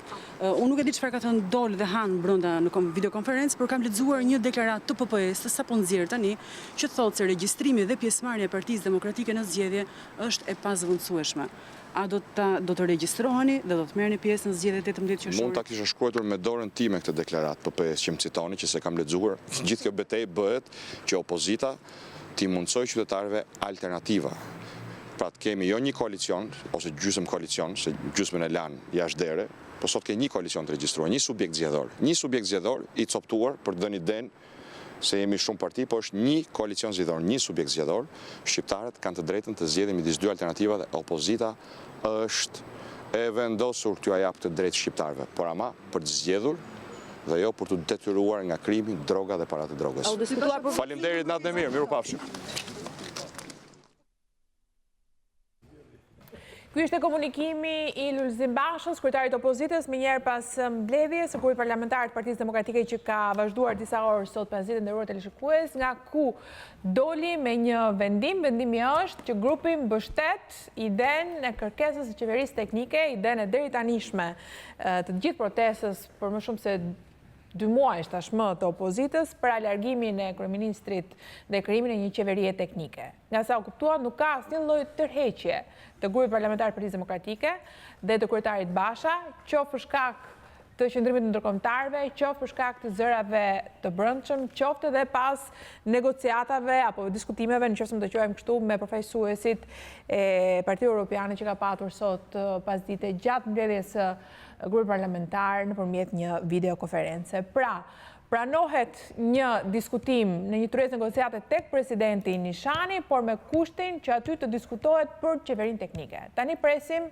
sigurisht variantin e mazhorancës, përgjigjen e zotit Rama, nëse është i gatshëm edhe ai të ulet me këtë kusht për të diskutuar dorëheqjen e tij dhe modalitetet e krijimit të qeverisë teknike. Të paktën sipas Partisë Demokratike mund të ketë një tryezë vetëm. Presim dëgjojmë çfarë thot komisioneri Hana dhe Doll, se dhe ato ne dëgjojmë vetëm zotin Basha. Ne s'më bën vesh të presim. Se tha fake news, tash dëgjojmë çfarë kanë thënë ata me vërtetë. Gjinushi si interpreton të gjithë situatë? Tani sigurisht që duhet marrim me lajmet kryesore, jo me edhe kur do të fshesh të vërtetën, përpiqesh pastaj të fshihesh pas lajmeve dorës 2-3 me radhë. Aty u po ua ajo që dihet, që negociatorët pasi negocuan, oferta është bërë prej tyre, pra nuk është bërë në njëra palë dhe se pranoj pala tjetër, përfundimisht për ajo që gjoja kërkoj që të ketë një paket kompromisësh me BE, me SBA, me Parlamentin Evropian, edhe me popullorët. Dhe i thatë 3 pika. Atë ka kundërshtu PD-ja. Dhe që e pohon me plot gojë, dhe vetë 2 negociatorët u shprehen që shumica e pranoi marrëveshjen ose paketën e ofruar, pakica nuk e pranoi. Pra, tërë tjerat janë oratori, është demagogji, me dhe tani kemi përpjekje dytë. Djetë shumir që kur janë 2 palë, dhe kur kanë lënë një platformë në tavolin, atëre, në qëfësës problem kanë të 2 palët, mere me të 2-a, që të lëshojnë reciprokisht. Ose që të pranojnë këtë paket. Sot, është bërë një përpjekje maksimale, na bilesë partit që janë absolutisht dashamirëse në pëtën, dhe kanë rezerva në atë majtës. Dhe, absolutisht i është kërku pëtës të hynë zgjedhje. 1, të ndaloj bojkotin. 2, pra të zhballkoj reformën zgjedhore. Zgjedhore 1 dhe atë zgjedhjet 1 dhe reformën në drejtësi. Kështu që, tu shojmë bazaj që PD-ja s'do të lëviz. Ka bërë vetëm një hap formal, se kjo është formal, që ose ti banë vetëm kushtin tëndë, i vetëm i kusht që së shmështet në asë një ndërkontar, dhe thua ule, po vetëm për këtë kusht, atëre quen bisedime fasad. Kurse bisedime nuk mund paragjykohen kur ulesh, sepse është fasad apo jo, shivet në rezultati. Kurse kur të paragjykuara janë këto, që gjoja afrohen tani, vetëm në qoftë një alibi që prap shkoj me këtë kërkes, por lëshojmë rrugës, por nuk duket, sepse kështu që tani ne jemi në momentin që qartas... Jemi në piknisje, është një përpjekje e dytë, po jemi thuajse në piknisje. Absolutisht. Biles jemi në këthim brapa në negociatat e fundit, sepse atje të pak të në filloj të lëshohej. Basha ka shkuar në çadër, kemi pamje të drejtë për drejta, kojnë ndje zoti Gjinushi, edhe regjia po në ndihmon me pamje drejtë për drejta nga çadra. Tani, problemi është ky që reforma ne blokojmë, reformë në drejtësi, kur është vetë mja kërkes, pra që blokimi saj, për tap negociatat, ashtë të kërkuara, dhe që kemi 12 vjetë, pra të tjerët e kanë kap negociatat edhe për 2 vjetë, edhe për 1 vit, kurse ne kemi humbur 12 vjetë, dhe bëhet një eksperiencë shumë i keq. Sepse tani PD-ja duhet thotë qartë, kush është qëllimi, dhe kush është qafë përfitimi nxjerr ajo, në mos pjesëmarrja në zgjedhje, në asgjësimi i vetë, politik. A që qonë vetëm në destabilitet, atër do thënë që qëllimi ju në është destabilizimi. Okej, do flasim dhe për këtë tezë. Si interpreton 3 pika shkurt deklarat e Bashës? E para, nuk ka asnjë lajm, ndërkohë që duket që palët e kërkojnë vetëm te zoti Basha problemin, domethënë ne kemi pranuar në kufijtë e logjikës, në kufijtë fare të logjikës, çfarë na është vendosur, prandaj quhen negociator ose arbitra. Dhe sot dëgjuam zotin Basha, apo se çfarë mund dalin mas zotit Basha, deputeti apo çfarë do thonë vetë negociatorët, që e kanë lënë dhe dëshirën për të ardhe vetëm me telefonë dhe me videokonferenca merren, nuk u tha asgjë. E dyta, pika e dytë është që ndërkohë që ne paragjykonim aty një fotografi shumë të bukur që tregon njerëz që janë të lirë të protestojnë, ndoshta edhe të marrin shërbime dhe të hanë fara, kanë qef të hanë fara, marrin fara. Ndërkohë që Zoti Basha që thotë që ky kriminal, ky me mafien, me lekët e drogës, me kësaj, e ka shkatruar çdo lloj tavoline, si do ulen tavolinë me një kriminal si thotë. Aq më tepër po të mendosh që nëse që nga kaq e zezë situata, mjafton të futet Partia Demokratike në zgjedhje dhe merr 90% të votave. Dhe pika e tretë që dua të them është kemi një ekuacion me shumë të njohura dhe për mua me vetëm një të panjohur. Zëri, jo, ta mbaroj. Ekuacioni është ky. Të njohur kemi që zëri logjikës dhe demokracisë dhe sistemit si shkon deri më sot i thotë futun zgjedhje. Ambasadori amerikan i thotë futun zgjedhje. Ministri i jashtëm gjerman i thotë futun zgjedhje. Mogherini, Bashkimi Evropian i thotë futun zgjedhje. Negociatorët i thonë futun zgjedhje. E vetmi e panjohur që un kam sistemin tim si ekuacion është po ambasadori rus çai ka thënë Zoti Basha që nuk futet zgjedhje. Çfarë garancie ka dhënë ambasadori rus dhe çka ka biseduar me ambasadorin rus Zoti Basha. Kjo është e vetmja pikë që mua nuk ma zgjidh ekuacione. Se të gjitha të njohura të çojnë që opozita duhet futen zgjedhje. E tha ambasadori amerikan dhe të njohim të papërdet. Ambasadori rus është takuar me Zotin Basha dhe se çfarë i ka thënë, ta shpjegoi Zoti Basha, çfarë garancie ka marrë që nuk po dëgjon këtë zë të logjikës. Çka ka folë Zoti Basha me këtë ambasadorin rus? A mund na sqaroj Zoti Basha çka garancie ka marrë dhe çka i ka thënë ambasadori rus? Çka skenari ka këtu dhe çka mund të ta thotë, e ka thënë. Domethënë kjo është vetëm e panjohur për mua. Gjithë të tjerat i kanë thënë shumë qartë. I kanë thënë shumë shkurt. Duka dhe pas Salianjin. Çka ka thënë ai ambasadori rus Zotit Basha? Këtë se dim ne. Çka ka thënë ambasadori rus Zotit Basha? Asun s'di gjë. Çka garancie ka thënë? Asun s'di. Po pra prandaj. Tash unë ndjej keqardhje që nuk u arrit konsensusi.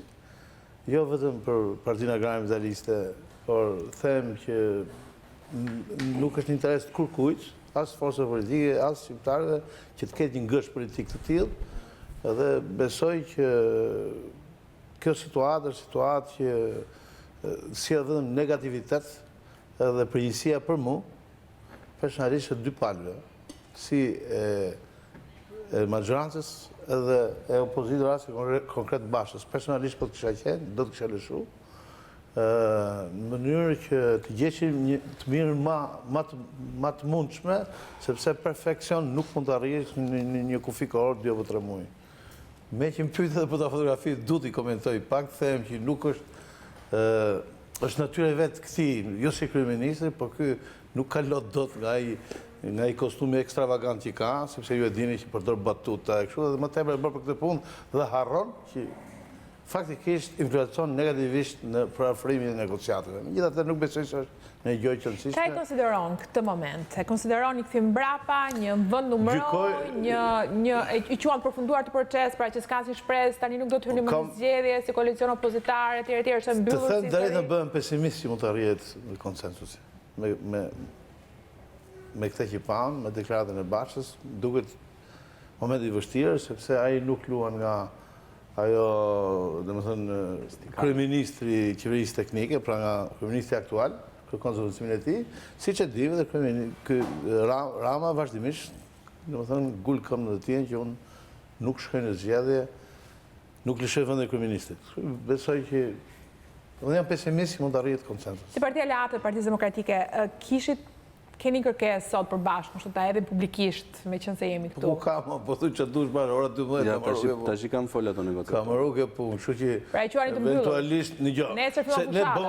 Ne bisedum shpara dhe për marrëveshje, ndoshta u keq kuptuar termi. Tash po shpreh negociatorë. Unë gjykoj që po të ketë vullnet politik në çdo moment arrihet sepse arrihet që të kapërcehen ngërçet politike, sepse eksperjenca jonë në Shqipëri ka treguar gjë të tilla. Kështu që uroj dhe herë, dhe më thënë që të arrijet gjendet ajo drita e gjelbër, dhe më thënë të kemi mundësi që të mund të tolerojmë palet për të arrit marrëveshjet. Të që jalem t'i bjarë. Jo, edhe një pyetje të fundit kam për ju. Nëse do keni mundësi, do futeni në zgjedhje? Ku ka mundësi, s'ka mundësi? S'ka mundësi? 24 orë. Ka 24 orë? Menohu mirë. Të mendohen. Hajde. Shko ke çadra. Ti e opozitërale. Ju keni prezantuar dhe kandidatët, keni ndonjë ide alternative pavarësisht vendimit të Partisë Shumë e Demokratike? vështirë, sepse siç u thash kodit zgjedhor të diskriminon. Partitë e vogla nuk kanë në këto kushte as numërus, plus i shtohet numri i votuesve për të marrë numri i votave për të marrë një deputet në qark. Do të thonë nga 5000 ca 6000 që ka qenë mesazhi shkon. Hiç matematikën, politikisht je gati të futesh në zgjedhje. Hiç matematikën. Ore, s'ka si t'i dash të dyja, si datë datë. Në më thënë, me shku me homë, me bo harakje, nuk bëhet. Ore, ka të bëj parimi. Duhet të futemi në zgjedhje apo s'duhet të futemi në zgjedhje? Shkose, po s'merë pjesë të deja, bje numri votave. Ka edhe një variant tjetër analize që thuhet që megjithatë Basha e ka planuar ofertën, pra do të shkojë për qeveri, për të folur për një qeveri teknike, por duke pranuar një zgjidhje alternative. Është një lexim i duhur, ka disa që e lexojnë në këtë mënyrë, që ka pranuar ofertën për Basha. Do shkojmë për qeveri teknike është ky lexim, por do diskutojmë edhe zgjidhje alternative, apo është një lexim i gabuar? Tani qëndrimi ishte i qartë, interpretimi mbi leximin besoj që nuk vlen. Ne kemi folur për gjithë shka sot këtu, përveç se për njerëzit. Kemi folur për kombinacione, kemi folur për mënyrën si hyet në zgjedhje, si dilet nga zgjedhjet, si eviton zgjedhjet Rama, si vjet zgjedhjet Rama, etj. Kemi bërë edhe një betejë që mbase unë nuk do doja që ty janë në një betejë apo në një përplasje të tillë në çështje personale, por përplasjet apo rruga për Republikën e Re, për instalimin e një republike të re, nuk është e lehtë. Edhe do dalin njerëz që do të hedhin, edhe do të bëjmë pis rrugës, edhe do i ketë njerëz të cilët do zgjedhin karrigen përpara pushtetit. Ne nuk kemi zgjedhur asnjërin as tjetrën. Ne kemi zgjedhur që të rrim me ata mira qytetarë, të cilët edhe pa qenë aq sa ishin si protesta me madhe masive ndodhur në njerë në 18 shkurt, legitimiteti i kësaj kauze është i drejtë dhe unë nuk besoj se ka sot një njeri që thotë që jemi kundër zgjedhjeve të lira dhe të ndeshme. Besoj që jemi në pikën më të lartë moralitetit politik, ku një parti çfarë po i kërkohet PD-s sot, se unë nuk e kuptoj cili është shqetësimi, që i thuhet PD-s që pse ju po lini karriget e deputetit edhe po lini veten tua jashtë për të bërë njësh me popullin për të marrë zgjedhje të lira dhe të ndeshme. Negociat lëshoni diçka nga. Ai është qëndrimi Partisë Agrare Aladi on flasë qartë thonë kundërshtarët tuaj politikë. Edhe ne duam një zgjidhje ashtu siç e duan edhe aleatët, edhe zërat brenda grupit tonë, ashtu siç dhe zërat brenda Partisë Socialiste kanë kërkuar që Edi Rama mos e mbaj peng Shqipërinë për karrigen e vet. Po zërat e Partinë Demokratike tregojnë edhe një herë tjetër që në PD ka demokraci të brendshme dhe nuk ikin për të krijuar parti të tjera siç kanë ikur. Tani është e qartë që nuk keni ndryshim kursi, atëherë e vlen flasim për Kavajën, e vlen flasim për datën 7 maj çfarë do ndodhi, për destabilitetin si një skenar i mundshëm për cilin foli edhe Gjinushi pak më parë, që ta mbyllim emisionin edhe me një lloj konkluzione. Pra ideja është nuk ka një qëndrim të ndryshuar deri tani nga Partia Demokratike, të paktën kështu lexohet dhe gjithpranohet kjo gjë, nëse është ndryshme do presim që vetë Partia Demokratike dhe profesorët e saj ta sqarojnë. Po zoti Gjinushi, flasim për Kavajën, për shembull? Po me për shembull që aty kuptohet ka një hipokrizi dhe në kërkesë kuptohet. Për shembull çkosh protestoj PD-n Kavaj kundër manipulimit zgjedhjeve, kur në Kavaj deri vonë nuk beshin zgjedhje. Sa kohë kontrolloi Kavajën a Partia Demokratike, zgjedhje mbylleshin që të shtun një pjesë. Ka që pas rëmbime kutishe, të blokime, dhe i di mirë edhe Agroni, edhe ne, i kemi heqë kurisë, edhe gjitha e zonë bile, zonë e Shijakut, zonë kështu, ka pas sigurisht dhe në zonë atjera në Shqipëri, mirë se ajo detyroj pasaj që ne të fillojnë të nëmërojmë gjo e votat të përqëndruara, sepse pikërisht ishte e vështirë të kontrolloje pas 96-7 procesin zgjedhor. U futet Dukat e keqe 96-ës, dhe pas asaj, duke qenë u desh një periudhë e gjatë që të kthemi një procesi normal.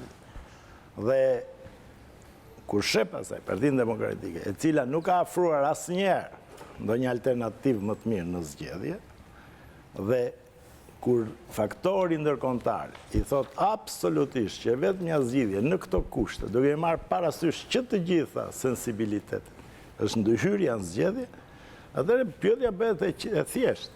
Kur s'dëgjon institucionet ndërkombëtare, këtë dëgjon. Këtë ka dëgju pra? Sepse në Shqipëri asnjëherë palët nuk kanë bërë veprime njerë pa faktorin ndërkombëtar. Sa dëgjon ambasadorin rus të Bushati? Këtë dëgjon, në qoftë se nuk dëgjon institucionet, këtë dëgjon. Flet për interes të Shqipërisë, që të gjithë ta thonë interesi i Shqipërisë, që na ministri Gjerman atjerë është që të shkoni normalisht, të çbllokoni reformë drejtësi, të bëni zgjedhje, të monitoruar fort prej nesh, duke përmirësuar procesin. Ky është interesi i Shqipërisë, që Shqipëria... Pra shikoni një skenar të stabilitetin Kavajë? Absolutisht. Po qëllimi është vetëm ky tani. Tani s'ka qëllim tjetër. Një forcë politike nuk vetë asgjë sohet kur i ka shërbyer në 97-ën, po një gjë bëjë gjithmonë PD. Në 97-ën e bën ajo që është në opozitë. Ka dhe një gjë. Si i thua ti? 2017-ën e bën prapë kjo që është në opozitë. Gjithmonë më.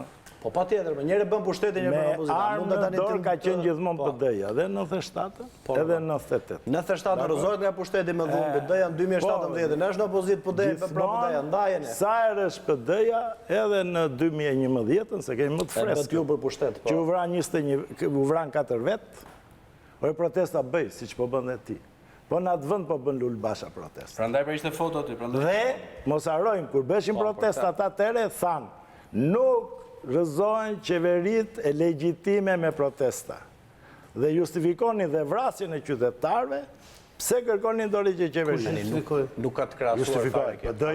Ata vet. A sot s'ka kërku fare? Kush i justifikonin? PD-ja. Lësia jo. Kush lësi? Por kjo u bë ajo. Edhe lësia ju. Po e keni pushtet pra. Po mirë, po dhe ju e kishit. Po ja pra këtë duhet, mund të tani një sekundë. Pra dhe ju e kishit. Ne po themi ato që ka ndodhur.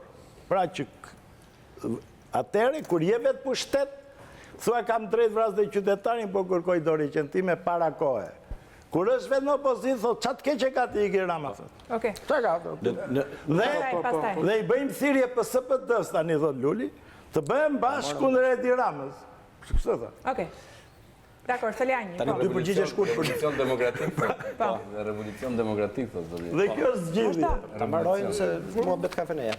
Tani, në 2011 nuk ka të krahasuar situata fare, një situatë që i çon opozita atje dhe i le njerëzit, ndërkohë që ne kemi pasur mira njerëz dhe po e them me bindje të plot nga gjithë çka kanë parë aty nga qytetarët që mos jetë opozita, Edi Rama nuk rri asnjë sekond në zyrën e kryeministrisë. Ne po shërbejmë si valvul për të shkarkuar presionin e qytetarëve që do përplasej direkt në dyert e kryeministrisë. Ndryshe nga Rama që i çoi qytetarët dhe i la të përplaseshin dhe tynin me dhunë në institucion. Së dyti, me ambasadorin rus është takimi i zbardhur, ku kryetari i opozitës Basha i ka kërkuar njojën e pavarësisë Kosovës, ka folur për situatën në rajon e tjerë. Ka zero ndikim dhe nëse ka një parti sot që po rri nëse ka një parti sot që po i qëndron parimeve dhe vlerave të shoqërive perëndimore, është PD-ja. Themeli i çdo shoqërie demokratike janë zgjedhjet e lira dhe të ndeshme. Kjo situata për destabilitet është një situatë e ngritur, është një flusk sapuni. Dua t'ju them që edhe këto histori që çka ka ndodhur në 96, 98 e tjerë janë histori, kësaj duhet i vendosim ta bëjmë një kapitull të mbyllur. Ti vendosim ka pak dhe do të ndërtojmë një histori të re për Shqipërinë, që mos thot as një parti e vogël, as e madhe, as këta që do t'i humbin, as ne që do t'i fitojmë, që zgjedhjet në Shqipëri janë të blera, të shitura, të përdorura. Të them për qytetarët e Kavajës që protestat dhe për qytetarët e gjithë Shqipërisë do jetë protest masive ditën e diel, protest qytetare dhe nuk do të ketë asnjë shenjë dhune, janë skenar të përgatitura nga qeveria. Edhe diçka tjetër duhet ta them në lidhje me ligjin, sepse po insinuohet sikur bëhet një shkelje madhe nëse shkohet në protest. Ligji për tubimet i Republikës Shqipërisë përcakton që në Republikën e Shqipërisë çdo person ka të drejtë të organizojë dhe të marrë pjesë në tubime paqësore dhe pa armë. Edhe diçka tjetër, policia shërben vetëm për të garantuar dhe mbrojtur drejt në çdo personi që organizon dhe merr pjesë në tubime paqësore. Pra nuk të riqeni nga protesta. Jo vetëm që nuk të riqemi, por nuk ka asgjë frikë qytetarët maksimumi. Protesta është e paligjshme. Maksimumi nuk ka protestë paligjshme, ja ta them edhe këtë që mos tremben qytetarët kundra vajtja penale. Paligjshmëria për protestën. Në ditën e zgjedhjeve ndalohen tubime. Ditën e zgjedhjeve ndalohen tubime. Nëse ka procesi zgjedhor është biles me paligjshme. Ja se po ja u them tani. Nëse ka një shkelje të ligjit dhe policia e shtetit do të marrë masa për qytetarët për shkeljen e ligjit, po ju them që sanksioni për këtë është kundravajtje penale e cila dënohet sipas nenit 24 nga 1.000 lekë deri në 10.000 lekë. Do t'i marrë Partia Demokratike përsipër kostot e këtyre, mos keni asnjë merak, nga 1.000 lekë deri në 10.000 lekë dënohet çdo qytetar. Kjo është masa e ndëshkimit, nuk i tremni dot qytetarët. Frika që ju ka hyrë në palc për masivitetin e protestës, ta keni edhe më pas për protestë masive në Tiranë. Jo, nuk ka diskutim fare, është e ligjshme, po ju lexoj ligjin. Është ligji, jo, nëse është e paligjshme, ja ku keni ligjin. Ligjin, jo lafët. Protesta gjatë fushatës zgjedhore nuk lejo. Ne nuk jemi në fushatë zgjedhore. Ditën e zgjedhjeve. Në ditën e zgjedhjeve, jo gjatë fushatës. E caktojmë ne. Jo, po protesta. Dhe për të penguar procesin. Se është kundër proces. 500.000 lekë merr gjon partia që thyen e shtjen zgjedhore me ligj, me kod zgjedhor, jo me fjalë. Asnjë nuk tremni me këto. Vetëm kaq. Nuk mund asnjë parti të flasë në emër të popullit. Ndaç të mbledhin 100.000, ndaç 500.000, ndaç 200.000, jo që janë fiktive. Sa shoja mblodhi dhe PS-ja të sheshi Skënderbej, absolutisht partia flet në emër të popullit vetë, po i ndajmë populli që voton për të, votuesit vetë, sidomos kur flitet për zgjedhje, dhe siç PS-ja flet në emër të popullit.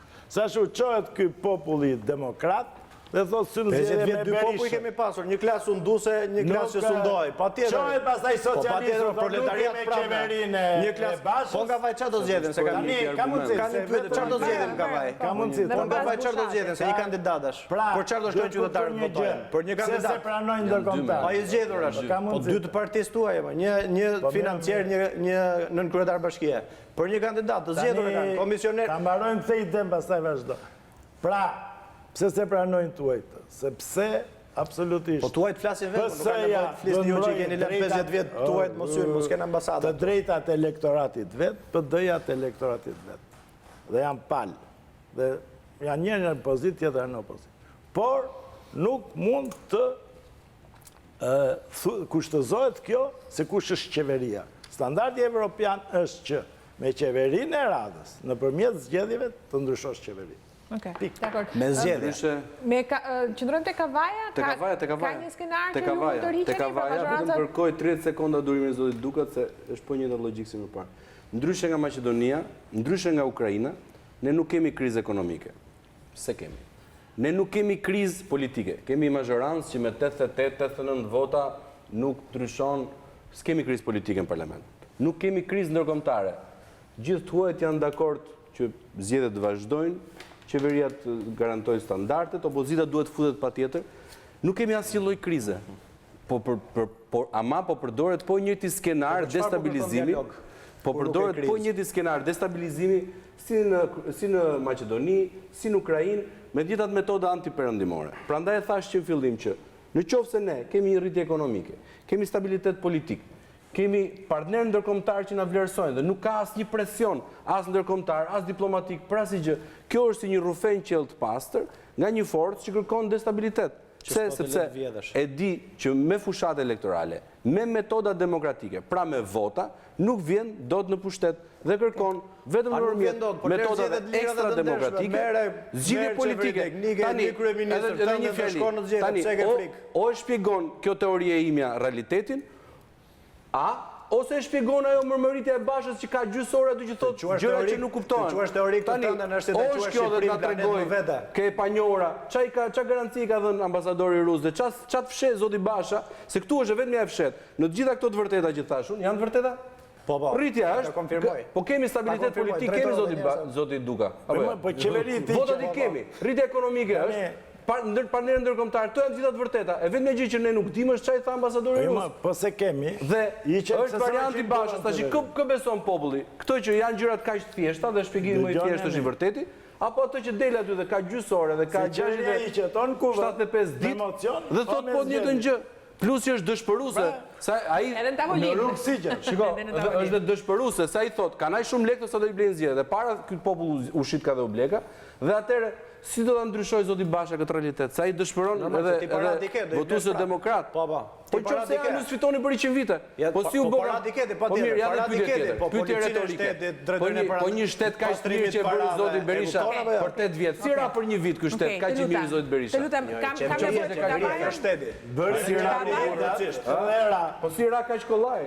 Për protestën e Kavajës, dua edhe mendimin e zotit Qa skenari rusi ka thënë ambasadori për Kavajën zotit Basha. Vetëm kjo është e panjohur. Gjithë të tjerat janë qarta. Partia që ka qenë me sovjetët, me kinezët, me revolucion demokratik pra thot Berisha. Ju keni qenë me revolucion kulturor. Revolucion, di çfarë do të thotë? Të ndryshosh një mendësi të caktuar. Kjo do të thotë revolucion. Po se çfarë do të thotë? Po kështu tha zoti Berisha. Do të thotë që me vot të votohesh ti edhe një person tjetër, jo të vesh ti me kallasht e koka, me kanabes në dorë që të marrësh në një vot. Kjo është. Se ky kërcënon pa pushtet këtu drejt për drejt. Gjove pak më parë apo jo? Ky ka guxim kërcënon drejt për drejt në mes të kamerave përfaqësues të opozitës këtu. E pe çfarë? Imagjino çfarë bën ju qendër të votimit. Ky nuk frikson asnjë, po e bën ky kërcënimin. E di apo jo? E bëri live kërcënimin ky. Dhe ti thua shkojmë në zgjedhjen e që të vëmë për çfarë, që ti çojmë shqiptarët bish për to. Largoti, ta mbaroj, më duro siç të durojmë dy. Se e vështirë shumë është që ta mbarosh. E kupton apo jo? Ti të kërcënojnë live që duke asnjë pushtet asnjë, po do të dëgjoj. Ai luli yt. Po, në Çadër kërcënon tërë ditën kryetarin e majorancës. Kërcënon me votë, me zgjedhje të lira. Do ju marrim zvarr. Mos doni luftë. Ku? Do thënë, si? Ku? Pse nuk e kupton metaforën ti? Po ai thot do varroset në Republikën e Rilindjes, po nuk do thot. Do të të marrë me kështu. Çani gomat. Janë metafora. Kush metafora? Kupton metaforën ti se kur thot do ta varrosë Rilindjen ai mos prit që do marrë lofat ju hapë një varr. Po thot metaforike. Kush është metafora? Po metafora është populli të trej zvarr. Bën shumë, ka mundsi bëri shumë që lexoj atë ligjin mbi tubime që thot që dënimi më i madh kur shkel ligjin, pasi dënim, policia vetëm është mbarvajtëse e procesit. Ka ikur koha ku merret lek kryeministri. Po kam ligjin. Jam dakord pra. Po ai është dakord. Pra dënohesh e shumta me 6 muaj 1 vit. Këta i vran. Për miting paliç. Dakord? Jo të paliç. Pra i vran njerëz. Edhe si kanë kërkuar falje asaj. Ja ligjin. Edhe luli i ri mute e vendi ku jam. Falje ti kërkosh ti dhe ky zotria tjetër që e bët 21 janarin për atë që e bët. Edhe sot rrini koalicion. 21 janarin për çfarë bët? Ke moral politik apo jo? Kërkoj falje ti që i çove njerëzit dhe i lë në rrugë. Kum? Ti dhe ky zotria në 21 janar. I çove atje dhe i lë mish për top. Për ka? Për ka? Për çfarë bëj 21 janarin? 21 janarin për çfarë bëj? Sakrificë paqësore. Po pse krahason ti një sakrificë paqësore të mira njerëzve me dhunën për ty në kryeministri? Po çfarë krahason? Po çfarë krahason? Po doja dhe për ata. Edhe për atë shtu ati ju humbi zgjedhjet e 2013. Po ju që premtuat drejtësi, ju ku i keni, se keni gjithë institucionet, edhe po qeveristi sot me atë që bët. Po ku keni moral politik, po për çfarë po flisni ju? Po për çfarë po flisni? Nuk i merret lej kryeministrit për protestë, nuk është ligji. E kupton apo jo? Nuk thuhet me lej kryeministrit do dal pak protestë. Po dilit protestohet. E kupton? Tani nuk ndodh që një opozit që do të marrë flamurin e antikorrupsionit, antikrimit, bllokoj reformën drejtësi. E votojmë që ditën e parë, ka thënë kryetari i opozitës. Ku që ditën e parë? Që ditën e parë të qeverisë teknike ta votoj. Po ta votoj ta marrë shtëpi votua. Në 22 ja ta them unë. Ta them unë. Në 22 korrik Partia Demokratike dhe gjithë opozita e ka votuar në mënyrë konsensuale. Po nuk e thonë pse do ta votojmë këtë reformën drejtësisë. Po lidhje ka ju keni të gjithë institucionet, polici, shteti, drejtoritë e timit dhe paralimit pastrave. Por këta që janë korruptuar, pse nuk e çoni para ligjit ju? Apo i keni pjesë tuaj. Këta zyrtarët e korruptuar Partisë Demokratike. Pse nuk i çoni para ligjit? Se i keni gjithë institucionet. Po me radhë pra, po më përgjigje. Kujt ja kërkon sepse prokurorin e përgjithshëm. Ty si qeveri. Prokurori i përgjithshëm nuk kontrollohet nga socialistët. Po dëgjoj pra tani. Po pse si e ndan parcelë? Ai nuk kontrollohet, po them. Po pra këtë po nuk thash. Po ministria jote brendshme mos e bëj. Drejtoria e timit dhe parandalimit parave. Korrupsionin e ton, drejtoria e tyre. Nuk kontrollon apo policia e shtetit, drejtoria e dativave. Po më apo flet për korrupsion. Ka po flisni ju për shtet policor. Jo, po nuk është shtet policor, policia e shtetit e tonë, e kupton apo jo? Çfarë mendoni ju? Po patjetër. Ju mendoni policinë njerëz me krimin, edhe me drogën, me këta që keni tani. Përgjegjësinë për Ore çaj tha ambasadori rus Bashës atë na vi zoti Basha ti se di. Unë e di që ti se di. Po e di ti se dini. Jo, këtë po them që se di pra. Çfarë ka thënë ambasadori rus? Po ambasadori rus ka thënë, di çfarë garanci ka dhënë? Qendi Rama ka kërkuar takimin me dëgjon ambasadorin amerikan. Pse s'po dëgjon ambasadorin me Pse nuk po dëgjon ambasadorin amerikan? Ose bën si lider i madh. Dëgjon ambasadorin amerikan. Po pse se dëgjon ambasadorin? Pse se dëgjon ambasadorin? Po pra pse nuk dëgjon ambasadorin amerikan? Ambasadorit apo çfarë? Pse nuk e dëgjon ambasadorin amerikan? Pik për pik parimet që janë ndërtuar kushtetuta e Shteteve të Bashkuara të Amerikës. Po ku ka thënë ambasadori amerikan? E ke dëgjuar çka thënë? E ke dëgjuar çka thënë që zgjedhjet kërcënohen nga krimi? A e ke dëgjuar zotëri që ka thënë që zgjedhjet kërcënohen nga droga, nga parat e drogës? E ke dëgjuar ambasadorin ose Besit ka thënë Ore po ambasadori rus çka ka thënë? Çka ka thënë ambasadori rus? Po këtë nuk e dim se këtë ambasadori. Po këtë nuk e dim, pra po këtë po them se se dim. Ja Po pse s'na e thot zoti Basha, pse s'na e thot? Po na e thot zoti Basha, më.